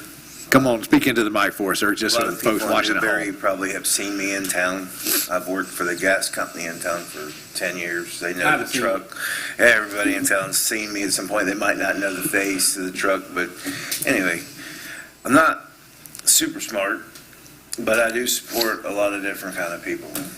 And when y'all were talking about the cops directing the traffic and everything, the question pops in my head that are the crossing guards at the schools are certified that way? Are they police as well? Because a lot of them, they're not wearing, they don't crossing- look like officers. The They crossing just guards look we like- figured out very recently, they are empowered to stop traffic to cross children, Right. but they are not empowered to stop traffic to let traffic out. So we've had to work out a special deal with Right. ASO. Some places they allow the buses, they stop the cars and let the buses. Even go out. that, they're not supposed to. They are. The problem there Yeah. is it's 55 or 60 miles an hour right there. That's Yeah. Right. Coming around a curve, coming around a Right. curve. on the curve. Yeah. Right. Well, when the question was brought up, I'm like, because like I really shouldn't have even got up and spoke, but I was curious, I'm Yeah. curious. And That's I how you disagree. learn I in think life. you're very intelligent. That's how you learn in life. Don't push yourself down. Yeah. And I think the guy's got a good thing, and I think those kind of things are great for the community. We'll see you there. Maybe. On the You 22nd. never know. Yeah. You never know. All right. Creep around in the background sometimes, but I'm in a lot of places. Y'all have a good night. Sorry You too. to bother you. Not at all. Thanks for participating. Yeah, we love participation. Okay, so I have a motion by Commissioner Mazon, properly seconded by Commissioner Clark. Any other comments or questions from the dais? Yes, I got one. This trivia? No, this is not trivia. This is You had that's the same later. look No, as no, trivia. No, but I just have an extra, I just thought about it actually, because delivering in the community. Pat Post has like a berm around his entire property, for you guys didn't know this. So I think one of the questions came was, can somebody leave and then get back onto the property? And in order to do that, you're gonna have to go through some trees and climb a berm of manure. Or wood. That's a pretty ugly berm. I mean, if you're gonna try that hard to get back on the property, it's a dedicated, Yeah. perimeter. Okay, any last comments from the public? Hearing none, all those in favor signify by saying aye. Aye. Motion passed unanimously. Go have a great event, a great Thank time. y'all. Well done. All right. That takes us to comments, Mr. Manager. Thank you, Mr. Mayor. Mr. Mayor, tomorrow at 11:30, the Alachua County Board of County Commissioners is considering a request by staff to move forward with a rural collection center in Newberry, which is staff's recommendation. But they do have alternative sites. There's some budgetary concerns. It's the small hazardous waste storage facility that really has some budget concerns. So, from the information that we've seen, the commission may elect to do something different. But if they do, it's likely driven by the cost associated with the small hazardous waste generation facility. But by the end of the day tomorrow, end of D-Day tomorrow, we should know whether the county plans to move forward on the 10-acre site that we've offered them in the Newberry Environmental Park. Also tomorrow, right after lunch, and we talked about it earlier, is the stakeholders meeting for the Ag Tech Park. So the same two gentlemen that were presented to you will essentially give the same presentation to a stakeholders group of about 20, primarily folks involved in research at UF and at Santa Fe College. But the commission is certainly invited to attend that and see that presentation. This will be the third meeting of the stakeholders group. It's about every 6 months to a year that group is meeting. They've all been fascinating for me because it's just a different world than what we deal with every day in city government, to hear their issues, their concerns, and their belief about what a research park should be. Finally, Mr. Mayor, last item is Wednesday morning at 10:30. The commission and the community have been invited to a groundbreaking ceremony for Highland Park, which was approved at our last meeting. It'll be on site, which is on south side of State Road 26. That begins at 10:30 a.m. Mr. Mayor, that concludes my comments. Thank you, sir. Madam Attorney? Nothing for me. Madam Clerk? Thank you. Commissioner Coleman? None. Commissioner Clark? God bless America and God bless our troops that are deployed. That's getting real. It's getting real. Commissioner Farnsworth? No, sir. Commissioner Martin? No, sir. Commissioner Maison? Oh, my God. All right. Ready to go home. I do, man. Hey, man, look. I want Mr. Lund to come up. He has a, come on, Bubba. No, I'm not comfortable tonight. You're not comfortable? It's okay. Okay, so he has a, You were late to the meeting, brother. huh? You were late to the meeting. Keep rolling. Hey, I'm showing support for the city right now. And this guy's worked so hard for this, and because he did work for the Florida Power, and now he has his own business right now, towing vehicles, cars, and transportation, right? Yes. And what's the name of the business? Can-Man Can-Man. dumpster rental and hauling service. Local. All right. Dumpster roll-off services as well. There you go. Nice. He's certified. Right? We met. Yeah. Happened. That's it. Because Yeah. for 10 years and 8 months, I've been in the background of every business, every school, everything, anybody that's got gas. That's right. I've been that little white F-250 in town that you see run into emergency calls. I mean, everybody knows the truck. Yep. But I do not work there anymore. Yep. All right. Hey, family, I'll be real quick about it. In Chesapeake I'm no longer part of them. I'll be real quick. Juneteenth, coming up Saturday. Hopefully the weather, works, is on board with it. 15th. Then you also have Splash Day this Friday coming up. All right, that's right. From 5 to 7. All right, come out, food, fun, and bring a positive attitude. And then I know I'm going to forget something because I'm being rushed. But it's where? Splash. Oh. Seaboard Drive, right downtown. Yeah, Seaboard Drive. My bad. This way. Yep. Splash Day. Splash Day. Seaboard, Parking yeah. lot. Seaboard Drive. What that is, 'cause Dr. Wynn's parking lot. That's Main Street. Oh. Main Street. Yeah. Yeah. Water For the, stuff. for the kids. Hot day, splash. Yeah. Yeah, it's perfect for the community. So I do have one other thing. So do we know where Love Bugs came from? University of Florida. Did you just say University of Florida? Yeah. Okay, listen up, homie. That's there he goes. From the pit of hell. I was told it was University of Florida. I've heard that urban myth Central and too. South America. Yeah. Here we go. Nope, it is not. Love bugs, also known as honeymoon flies, are native to Central and South America and are thought to have migrated to the United States by hitching a ride on a ship to Texas in the 1920s.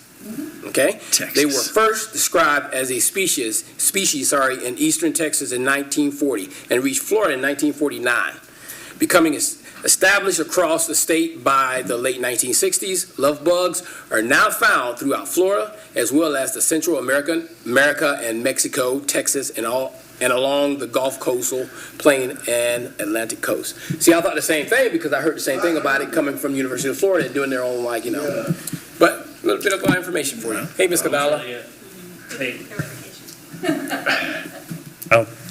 I will tell you that a good trick to get them off is fabric softener. That is. Yeah. This guy. Okay, so I've got 3, and I could only do 2 of them ahead of time. So Commissioner Maison has agreed to be our representative for the North Florida Regional Planning Council. That's an annual appointment under the same structure. So Ms. Judy Rice will be our proxy. Commissioner Maison will attend when he can. Those meetings are now virtual Zoom. Commissioner Clark has agreed to attend the Burn Advisory Board, which is on Monday, June 4th at the Alachua County Sheriff's Office. What did I say? He was like, I ain't gonna be here on Oh, that. June 24th. 24th. 4th is already passed, right? June 24th, 2 p.m. Alachua County League of Cities is meeting here in our community at the municipal building on June 25th at 6:30 p.m. And that's the one I didn't get to. Is anybody available to be? I will still be in Europe at that point in time. What day is that? That's Tuesday, June 25th. So we What have a time? meeting the night before. Yeah. What time? 6:30 request. 6:30. 7 p.m. meeting. We do need an elected official to be Yeah. able to. No, I can't. I got There- vacation Bible school. Send me that date, I'll try my best. Okay, Commissioner Maison. Yeah, they'll start business at 7. Some people It's don't get the usually packages, I'll get it. usually about an hour. Usually about an hour. All right, so it looks like it's going to have to be Commissioner Maison because you're out. Coleman's out? You've already done. He's gone on vacation. Okay, so that's all the business. We'll confirm with Commissioner Maison this week. That concludes mine. Public comments. Any members of the public wishing to speak to anything that wasn't on the agenda tonight? You got 5 minutes to do so. He Any? ASO officers, I see him jumping at the bit. Seeing none, we are adjourned. Congratulations.